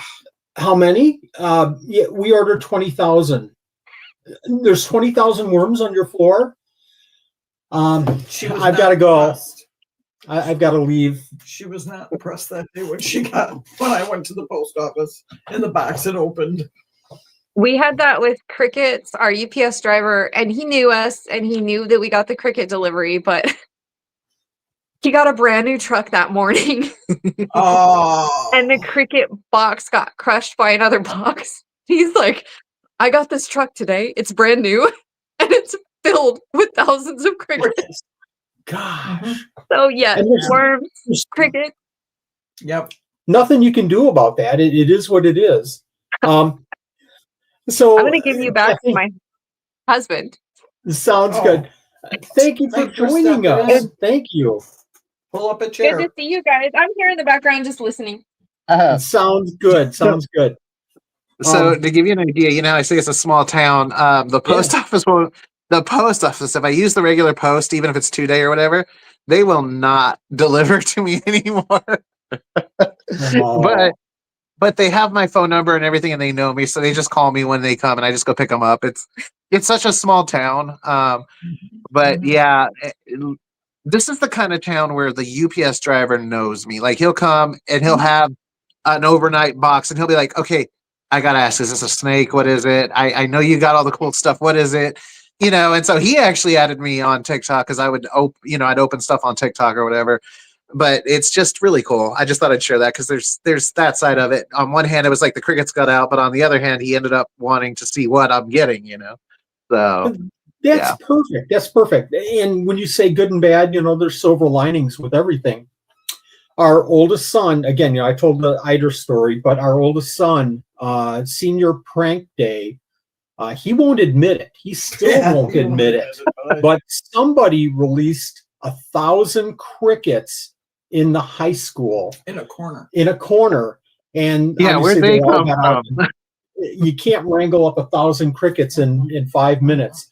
And I Right. asked him repeatedly, Christopher, the only person that would have had access to 1,000 crickets that readily is you stealing one of my 4 or 5 or 6 boxes that I didn't notice and taking it to school. Are you sure you didn't do it? Dad, I swear to God. I think he's lying through his teeth. That was like 25 years ago, too. the kind of thing I would do. Somebody is requesting to see your sweatshirt. Okay, give me a second here. Angie, you better be paying can you- attention. There you go, Angie. Oh my You God. got it? She's like, oh, can I see the sweatshirt? And I'm like, looking Oh, at I see. mine going, it's all green. Then I realized she was talking about yours. That's cool. Is that your design? No, this one's not. The hat is. I don't know if you can see the hat. Oh, very cool. It doesn't really show up. The hat actually has white, very abstract little lines in it, so that the black and white cave gecko against the black and white on the hat. That is me. I have quite a few. That's part of the hobbies. Remember, I said hobbies allowed me to do other things. I had told you I was going to start putting some stuff together for this year's 12 days.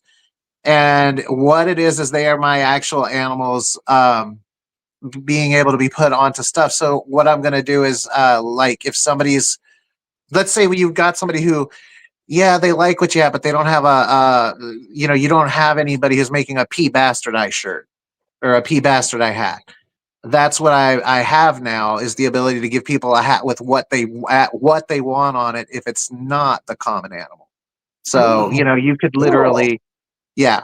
So we're going to have some fun with that this year. Wally, figure out a way that you can enter the 12 supreme days of Christmas and nobody figures that out. No. How But for cool. you, that's why I said it's going to be something people will want is because it's literally going to be what they have, versus someone saying, okay, I'm going to get a picture. I'm going to get a shirt of lychee when I want a lychee one day, but I don't have one. This time, it can be anything I have, or even if they want to send me a picture of theirs, like if somebody's got some really crazy jumping spider and they want it or whatever, we're going to do that for someone. I'll probably try and do one where they can pick, and probably 2 that I pick. I don't pick, but it's my picture of whatever they want. And that way you get people getting something they want because it's their animal. They get to pick what they want on it. So, yeah. That is awesome. That is awesome. And, that is cool. I'll say it real quick. That's exactly what we kind of like to see in the 12 Supreme Days of Christmas, making it more personable. Yeah. Thank you very much. That would be awesome. Awesome sauce. Yeah. I'm excited. You have a question, Nanette? Becky has a question. Let me see if I can find it real quick. How far back is it? You do sublimation? Becky is asking about supplementation? No. Sublimation. Sublimation. Yeah. Got it. If I'm remembering right, the answer is I can. I haven't. Huh? Yes. Yeah, I do. Misty's all you see. Remember how we said Misty's the nerd? Misty knows the terms. I don't, but yes, we do. Now I will tell you something that I just found out about is the person who taught me. And I'm going to tell you guys, if you are interested, message me directly. But I have a friend here who's got this new kind of press where think of a flat press, but it actually is on a micro level raised a little, just on a level that you can't even barely feel. But the amount of 3D you see in the image is insane. And she's the one who's doing that right now. And if you have something you want her to make for you, she is amazing at what she does, to the point where when she was teaching me, I was getting annoyed because she's so, I'm going to say OCD about it, but it comes out perfect. But it's this new thing that she wants me to start looking at too, where she's like, even stickers, you put it on something and it looks, it messes with your eyes. It looks 3D. It just has that. Yeah. So it's that special effect that really isn't out there at all. Yeah. She said it's like basically being printed, not on an atomic level, but at such a thin level that it still feels flat. But when you see it, your eyes catch that. They actually can recognize that little bit of depth. it's not like 3D printing, is it, or No. something similar? Okay, okay. No, All right. it literally is like a heat press type thing, but it's a very specific type of material. It's one of the new, it's one of the, in the world of people that are doing this stuff in fashion or whatever, it's the latest new trick that they're doing. That Yeah. sounds crazy, and I can see what you mean. That it just looks different. It gives a depth of field or whatever. That's super cool. But my question is, can you bedazzle? Can I bedazzle?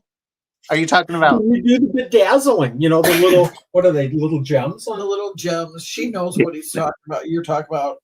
Never mind. My mom can.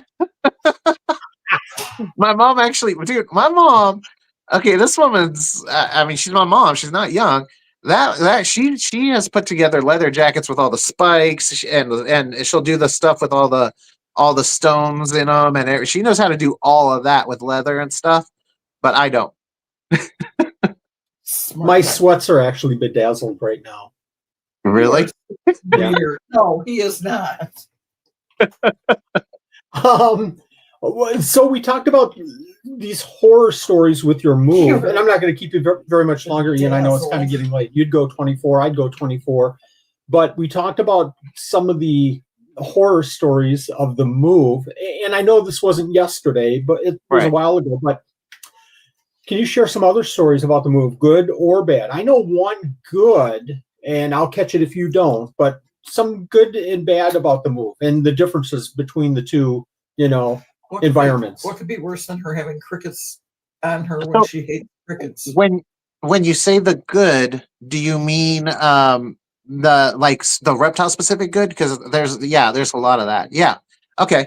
No, so one thing that was cool was that I actually had almost every single egg I had hatch that had been laid before we moved. So to give people perspective, we went over the grapevine in LA where you're just like boom, boom, boom as you're driving. And all those things you hear about if an egg rolls or if an egg drops, I'm just going to say maybe there's cases of that, but do not rely on that. If you drop an egg, do not go, oh, it's bad. Because every single gargoyle egg, I had not a Fantasticus, but a leaf-tailed Guntheri, Europlatus Guntheri hatch that had been laid in California, and they were all sitting in their little incubator cups, and they all hatched. So that was a really nice surprise. Also a false chameleon that I'm pretty sure was laid during the trip. So yeah, I had there was total success with that. So that was one of the good little surprises, because I figured they were all doomed. Every time you're driving and you hit a big bump, it's like boom, and I look at Misty, I'm like, there went an egg, guaranteed. Yeah. I'm sorry. And my poor wife's just like, I'm sorry, it's not her fault. It's the road. But yeah, I would never have guessed that. I would never have thought that long of a period of time and that much movement and that much stirring of those eggs would have anything hatching whatsoever. Right. That was my thoughts. And I know Mike Walsh, right? Yep. Yeah, Mike Walsh and me were actually just messaging back and forth on Facebook the whole time, because I was going, look at this, dude, and I was showing him when the first gargoyles hatched, and I was like, they hatched, and even Mike was like, yeah, just be surprised if the other ones, because I had Sarah Sonorums, I had chameleon gecko eggs, I had the Europlatus. And he's like, I'd be surprised if some of the other ones hatched, though. And sure as hell, like we just every day, not every day, but every time one hatched, I would tag him and message him going, look, bro. And when it was all said and done, I only lost one Sarah Sonorum egg. And I'm pretty sure it's because it got punctured in one of the bumps. And so that wasn't it wasn't so much the movement, it was the actual getting torn a little. So yeah, there was that. What was really cool is it was kind of interesting to have to go back to what I'm going to call primal survival methods, because we got here in 4 days, but we had to stay at a campsite for 10 more days because our closing date of our house and the closing date on this house were off.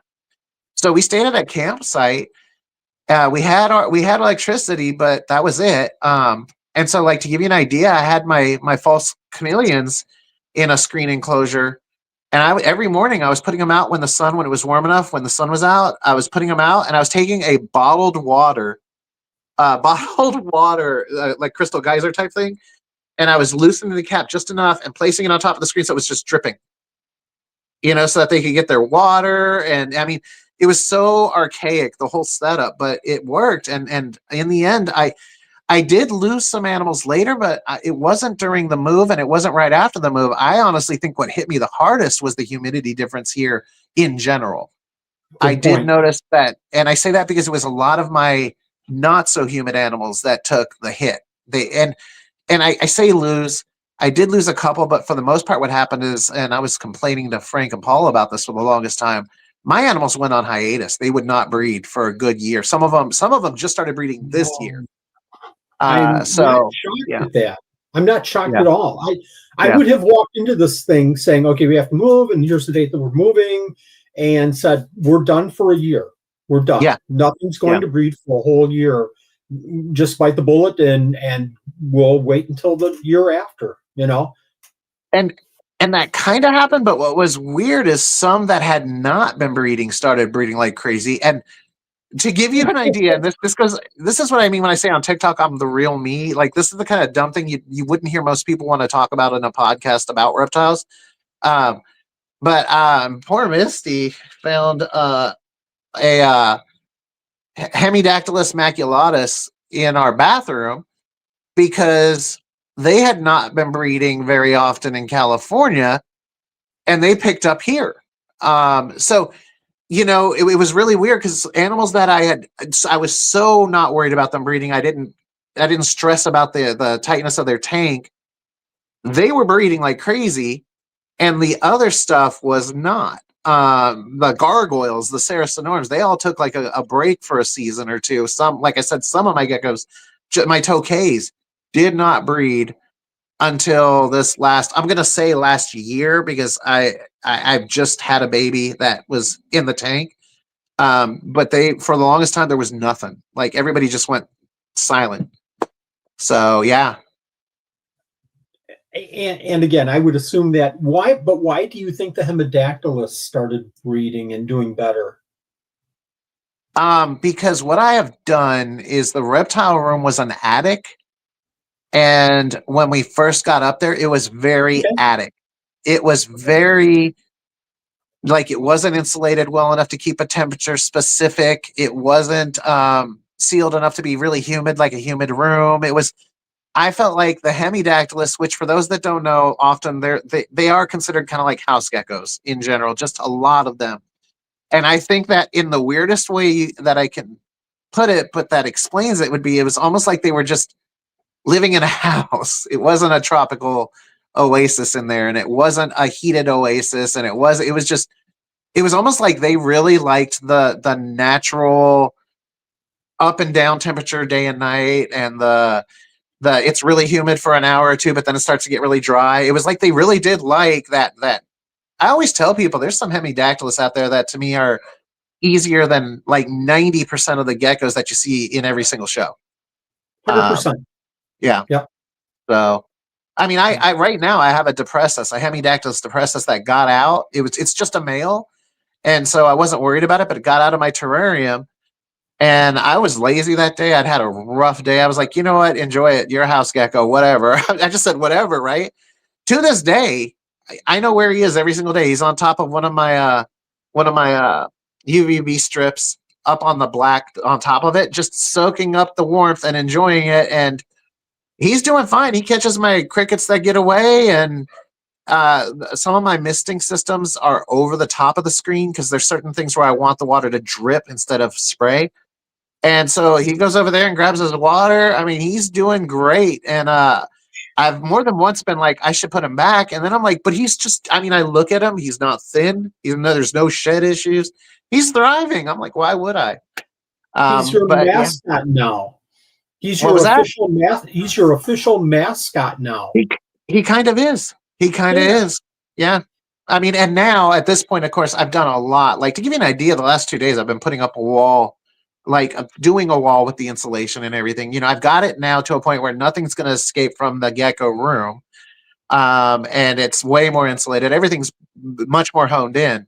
But so I don't worry like I used to. Like when she was finding stuff, that was when even the door didn't shut all the way. And so there was like this little gap where anything could climb right out if it wanted. And I've taken care of all that now. So yeah. Was that kind of in the plan that you would get to your new location and kind of do a couple of things differently? Did you kind of think that process through? Or did Missy put it all in a spreadsheet? She measured everything out and designed it in CAD CAM. No, Misty does the tortoises. I was going to say earlier, another reason why TikTok was bigger for me is I can literally walk out using cell phone reception to do data and show like the tortoise house, which is a big, huge area. But no, Misty is not very hands-on when it comes to upstairs. Now she is amazing when it comes to like getting ready for a show, doing all that, because that's when she kicks into her admin mode, as I call it, and she's just amazing. But no, when I went up there, I think you said it right, but I don't think you meant it the way you said it. I had the idea I was going to do a couple things. Okay. But when we saw the attic the first time, there was stuff all in there because the person who lived there used it as like a sewing area. She kept she had bins and bins of fabric and everything. And so I didn't realize how much I was going to be doing. And I mean, I've been here now 5 years and it's an ongoing process because it really is an attic. Like we realized, I had a tank that had, the mister by Alici, of course, the mister had been turned towards the front of the glass. And just from that quick, I'm not joking, 15-second period of the water hitting the glass, some of it had dripped down and it was dripping through into our first floor. Not a big deal, but the point is that's how raw this attic was. Now I've got laminate down there and I've got, you know what I mean? I've just done a lot more than I planned. So yeah. And I think sometimes, projects like that can do that to you. You start, thinking about, okay, I can change this. And 10 different steps later, you're nowhere even close to getting that done. That's what I find at least. And this house was built in 1898. This is like an amazingly, it's beautiful in the sense that it's Victorian, it's got all this stuff, but it is an older house. And that throws you for curves because you're like, okay, I just need to replace some drywall. And then you go scratch on the wall and it's not drywall. This is built, God knows how long ago, but it's not drywall. It's plaster and whatever. And you're just like shocked and you'll look at the windows and the windows, like to give you an idea, they're them old school windows that have the little weight that you can't see where when you lift the house, the weight goes down. And I mean, you're saying you love it, so I'll throw this in there. It's not reptile related, but we have a secret passage and we're pretty sure based on the period the house was built that it was for prohibition when alcohol was illegal. There's just, but when you're trying to build a reptile room in there, a lot of that is extra work because you don't have the wall to just nail in a row of insulation and another panel. You have to really think about how you're going to do it. And nothing is square because back then they didn't have the precise measurements. It's square, but it's not quite square, which throws you off. Yeah. I mean, I wish I had a speakeasy room that was kind of off, kind of a hidden room. Then I could keep snakes. Not. You wouldn't know it. You wouldn't know it. I can have my little. Go ahead and try that. We have pulled blacksmith made nails out of our shed, like where they back when they made the nail one at a time. So yeah, like you'll run into things that you just did not expect to when you buy a house this old. But every time someone comes here to do a job, like if we had somebody come and level the house a little bit, do little things to it that need to be done, and all you'll hear every time is, they don't make them like this anymore. Every piece of wood you see in this house is a solid piece of wood. It's not frame. It's not this. It is solid. We have pillars. The pillars are big, full on, 10 by 10 wood trees that got cut down God knows how long ago. But I mean, when you think about it, this house is still standing and other than cosmetic and reptile room needs, it doesn't need any work. So it's held up. In So your mind, now I've seen in TikTok, I've seen you show kind of your area, your yard. Has that kind of come into thought into maybe future expansion, maybe to do like a he shed kind of reptile area? Like you we've build like your own barn? yeah, she's smiling right now because we've talked about that possibility, because we're very good, as we were talking about when I moved here, we're very good at looking at what we're going to need versus what we have right now. And one thing that we've talked about is that, yeah, I've probably got another decade or two maybe in me, but I don't know that I have 2 decades of climbing stairs. And so we've been talking either A, we're going to rig, this is crazy, but we're going to take that secret passage area and rig an elevator in there, or Oh, we're gonna take the shed. We're gonna get a new shed and make it a reptile air room. But we already have we have a wee shed. It's a shed that's got 2 doors, and there is a wall. There is a way to walk through, but there's a separating wall, and it's a she shed on this side and a he shed on this side. So cool. yeah. And I certainly apologize to Misty for naming it Oh no. a he shed. Yeah. I have just fumbled the ball all over the place tonight. That she is not worried about That that. does not bug me at all. You can call it a kid shed. I know what part's mine. I don't know. You've put your stamp on half of it at least. That's why she does so well on TikTok, because she'll just say it. She don't care.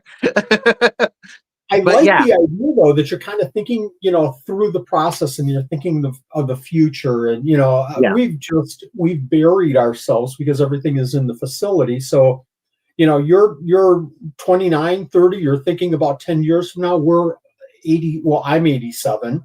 And I'm thinking about the stairs and my knees and 29, 30. That's hysterical. I wish. Yeah, that would be nice.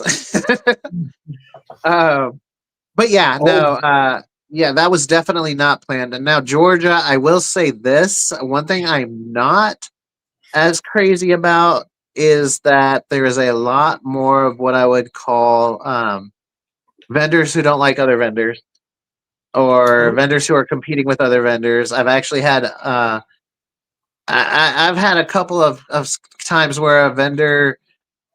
So the on one hand, people don't know who I am out here. They do now, but when I first came, people are like, "Who's this guy that has all this stuff? I've never heard of him." And so I did have a vendor test me really early on. They basically told a show host that I had stolen their booth. And when I talked to the host, we both talked, and it was like, okay, first of all, how do you steal someone's booth? Like, exactly. It's not like a wallet. You don't just grab it and walk away with it. But long story short, there's definitely a bit of I'm going to say competitiveness, but sometimes it even gets ugly. I know that's everywhere, but I honestly never saw it at the level I see here versus like in California and Tinley, where, I mean, let's be real. If you've done either of them, you know that when that show's over, everybody's going to pretty much the same restaurant. Everybody's going to an auction together. Everybody's having a good time. These shows tend to be more like when they're over, they're over. There's not a whole lot of camaraderie, so to speak.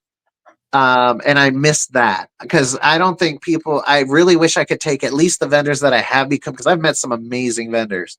I would say that the ones I've gotten to know well, I wish I could fly them to California and Tinley and have them experience the auction at Tinley and the camaraderie after like the San Diego or SAC or Pomona show, and understand that this is how it could be. It could really be to the point where, yeah, you're tired doing the show, but you also know you're about to have the equivalent of like a college co-ed party of just happy times afterwards, and so that's the only thing I kind of wish I could change.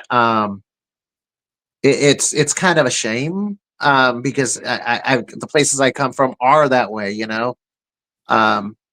so that's one thing I miss is the level of hey, I don't know you that well, but you have cool geckos. We're all going to go to this buffet tonight. You want to join us? You get that out there. So And talk about something specific. Talk about the animals. Talk about sports. Talk about whatever. Now you say that, but I look at Wisconsin, and I see some of that. I see the show's over. Let's go home. Right. But that's because it's kind of a lot of these shows are rural. There's none in Milwaukee, really. No. There's a show an hour away from Milwaukee. There's shows 4-6 hours away from Milwaukee, and all the other cities, Green Bay, Fond du Lac, La Crosse, Madison, they're all kind of smaller towns. So I attribute it to, and I'll say the fault is a little bit ours too. I've got a 3.5 hour drive. I just want to get the animals back in, and by that time it's going to be 10 o'clock. Well, and they're also one-day shows. It's not like you're there a whole weekend. That's a big part of it, for sure. Yeah, we're one-day shows, and most of the time it's a Sunday, and you're working Monday, and it's totally different. No, that is different. So the reason that here they're weekend shows, and to me the weekend shows, I feel like on Saturday night a whole lot of vendors really don't have a whole lot to do. It's kind of like you're not going home, and you're not. So I think that's that, at least in California and Tinley. I think that's why it happens. It's kind of like we're all stuck here anyways. We all have something in common, and a lot of them know each other, and let's just have a good time and be happy. But out here, even on the weekend shows, I mean, there's, like I said, there's a lot of good people here, but there's definitely, like, the first person I met here that was vending. Actually, I know you know him, so I'm not going to throw it out, but I'm going to say I should have seen it as a sign, because when I was talking with him, I mean, he was a great guy to me, but more than once he said, "Yeah, but you got to be careful who you become friends with, because there's people here that," and it came up more than once, and I remember thinking, is there someone in particular he's trying to warn me about, or is he going down a list? And I at the time I thought it was really odd, and I can't come down on him because I've heard it since then from a couple of people about random people, like there's just this little element that's always there, and I never had that out there. The only time I would hear that out there in California was I would hear someone say, "But just a heads up, a lot of his stuff's wild caught." That to me is a legit warning. Yeah, but here it's like, be careful. This person's kind of shady, and I want to say he had told me. In fact, I know he told me. I like this vendor, but I like the hubby, not the wife. And I'm like, I don't need to know that. I don't. I just don't, because I get along with. I mean, my wife is a complete opposite of me, and I love her to death. I don't need you to be like me for me to like you. So yeah. Interesting. I said about the shows here that we kind of break up at the end, and that doesn't mean that everybody packs and then they're out. We talk a little bit, and we're chatting and everything. But I mean, nobody's going to stay, again, one day shows. Nobody's going to stay for 2.5 hours talking to somebody else. Occasionally, yes, but not that often. But during the shows and on social media and everything else, I feel like we're blessed here in Wisconsin because we have some really, really good shows and good camaraderie, and we're supporting each other. I don't have that I breed leopard geckos. I don't have any right now. Let me walk you over to Joe over there, because I know he has. Yeah. Now I do that every show. I it's kind of funny because now it's hitting a point where I can say I know who I'm sending someone to, but in the beginning, I know more than one person was kind of surprised, because I didn't know this person. There's a lady who has, she has the milk frogs, and I would, somebody would say, "Do you have any frogs?" And I'd be like, "No, but tell you what, come on," I'd take them over there. And then I have a vendor who I know does a lot of tanks, and I would take people to them and go, these guys are the ones you want to talk to, because if you tell them you're getting a gargoyle, they're going to know exactly what you need. And once again, it's not whether or not this person and me could be best friends. It really is, does this person know what they're selling a customer who says, "I'm getting this animal"? And so I've kind of hit a point where I know who I send, to somebody. I think part of that is, and this is, I think one of my advantages is I'm not stuck with one kind of gecko. Some people are stuck with 3 or 4, so they're kind of limited. If somebody wants a crested gecko, I don't sell them. So I can totally walk them to somebody else. It doesn't hurt me. It doesn't hurt them.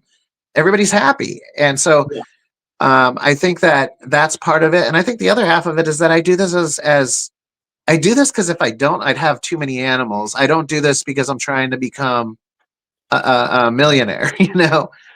So yeah.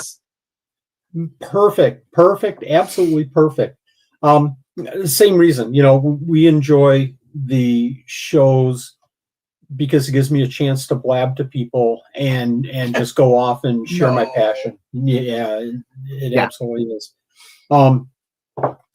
It's getting late. I don't want to keep you here. Nanette's already said, "Are we going 24?" And I know she beat Frank by like a second on the thing here on the chat here.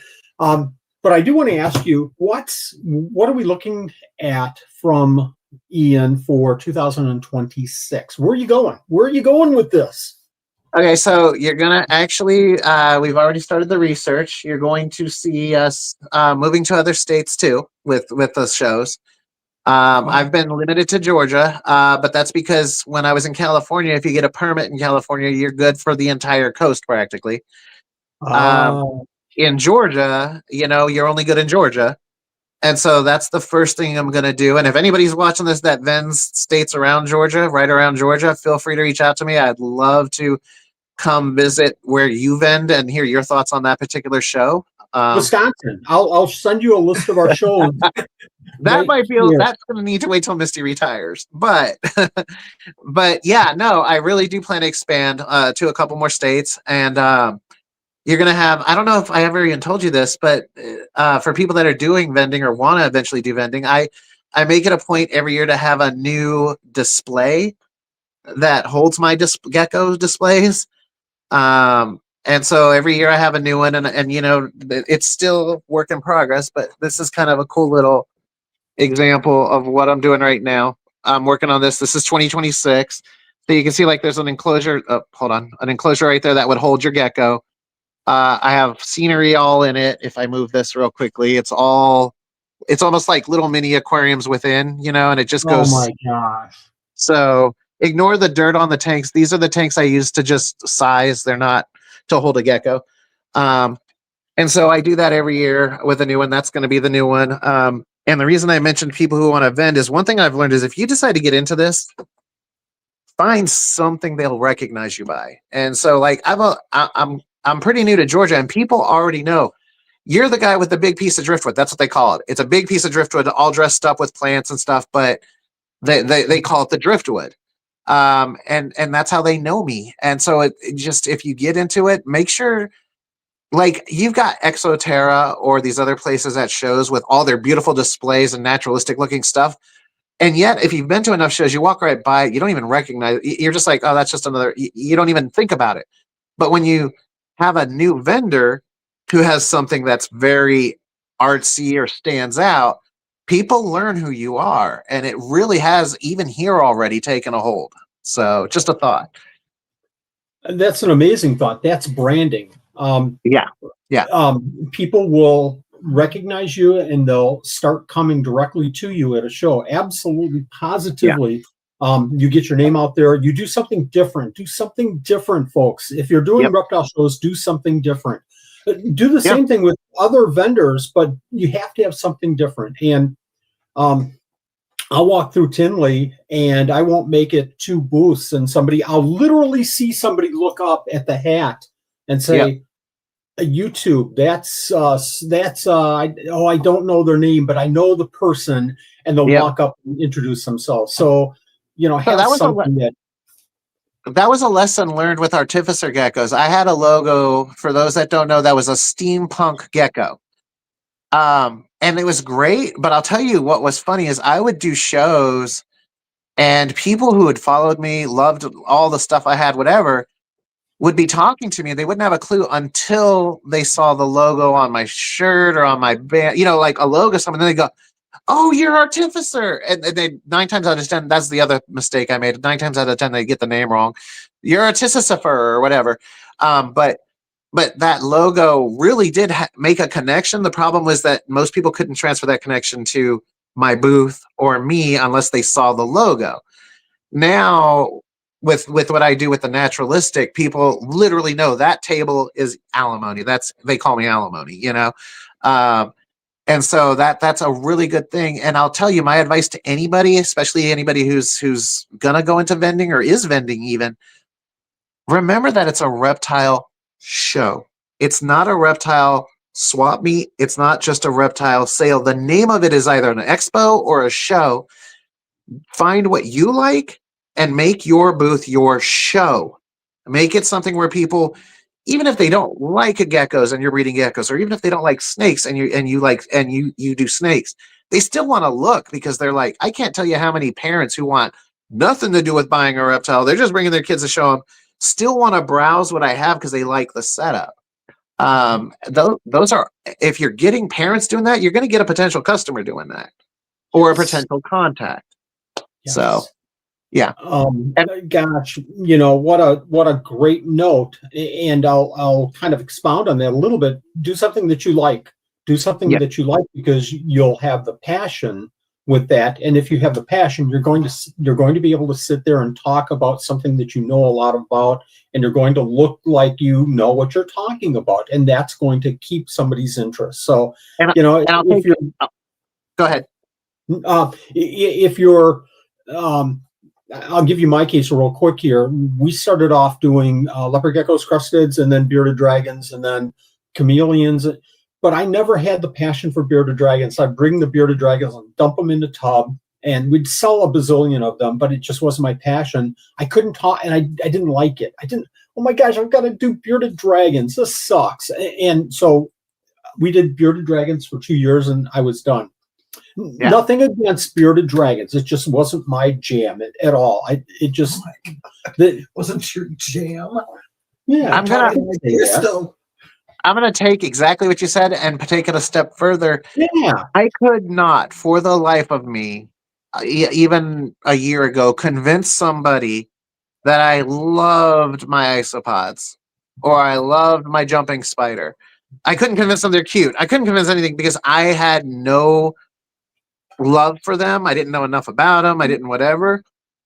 And so if you hear me talking to someone about a gecko I'm particularly fond, like Sarah Snorms, if I'm talking about Sarah Snorms, that person will feel the adventure, feel the love, whatever you want to call it, as I'm describing it.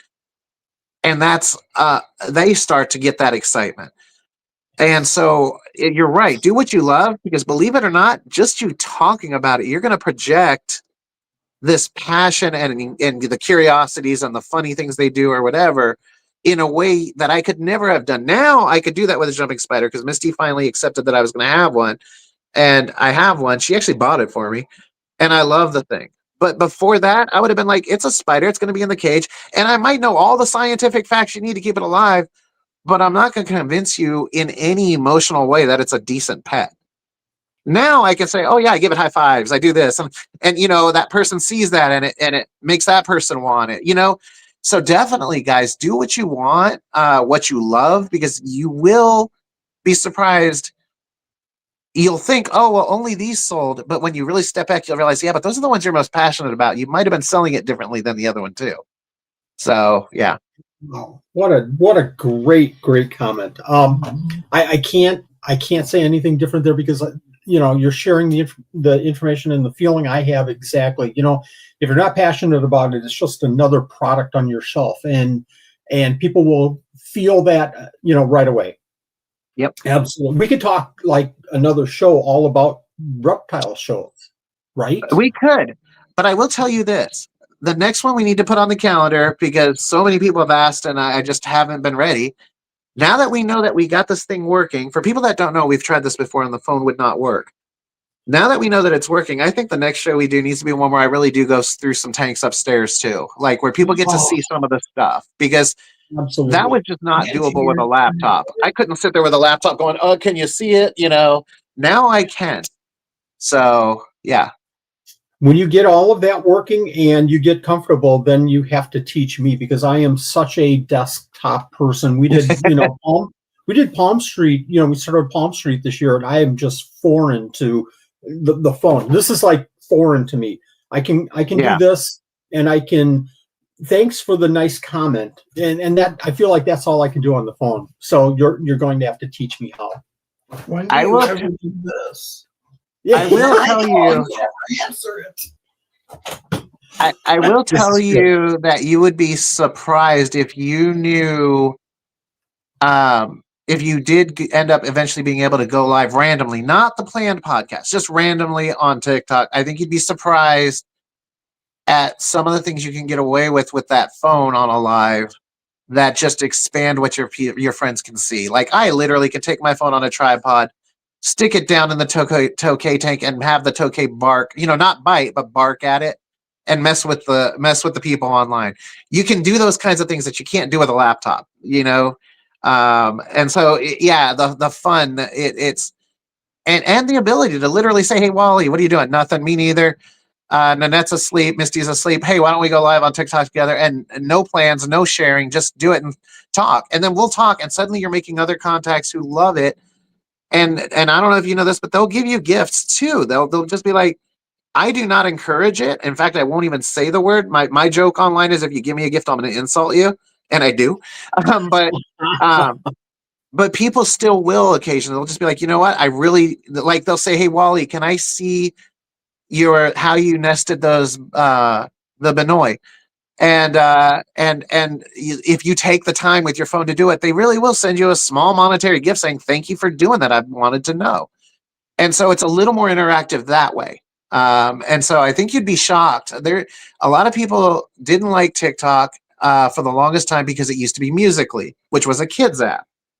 But if you've been on there at all, it's not a kids app anymore, and that there are DJs on there that are performing in Vegas. It's a much bigger thing now.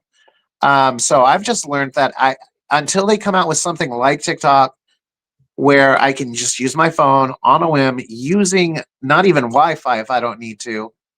Until then, I'm TikTok sticking because I like that. If my Wi-Fi goes down, I can still do a live somewhere. I don't think I'm in that mode, but I think other people are in the mode that you just said it. TikTok is a dance platform. Do. Here's my answer to your question, kind of thing. And that stigma just kind of sits with them. My problem is that I have a fear of doing something. If I go on, I'm going to do something wrong, and I'm going to look really, really foolish. You want everything to look perfect. More foolish. Yeah. But for what it's worth, some of the dumbest things I've done on accident, or some of the dumbest things I've done because someone dared me to. And by dumb, guys, nobody think of anything really bad. But I don't know. Like there was one gift that when you got it, you were supposed to dance. And somebody sent one to me, and they said, "I just wonder if he'll dance." And I had already had a shot. I was like, "Bet." And I got up there where the cloud is. And I'm not gonna lie. I mean, you'd have thought I was trying to imitate Chippendales or something dumb. Nothing that would get you banned, because TikTok will knock you out if you do something too crazy, but enough to make people laugh. And it's actually kind of fun when you do something accidental, because it makes it it's that relief. Sometimes when you're nervous around people, all you need is that laugh and you're back in gear with everybody. So I think you'd be surprised. It's not bad. And the other thing is, like I said, you can always do what they call joining boxes. Imagine if B3, or I can't see who that is right now, but imagine if somebody said, "Hey, I have a question," and you could pull them into a little box in the live where they can talk to you real quick. That's what I can do on TikTok that I can't do here. You and me could literally go, "Oh, look, Frank just joined the live. Let's pull him in a box and talk with him about this." And that's what I love, because you can do information sharing really quickly that way. I love it. I've got to get over this and join in. Maybe after the 12 Serenas, I'll jump in and I'll give it a shot. But you kind of have to hold my hand, and I'll buy you something for holding my hand. You don't have to. Smiley face, but kind of get me over this. Wally, I got you. And I will literally say, the first time we do it, you just come in a box, and instead of being like this where we're split the live, you're just in one of the boxes. And that way you don't even feel like the pressure is on you. The other cool thing is you can also do that where you don't show your image. You just have the sound.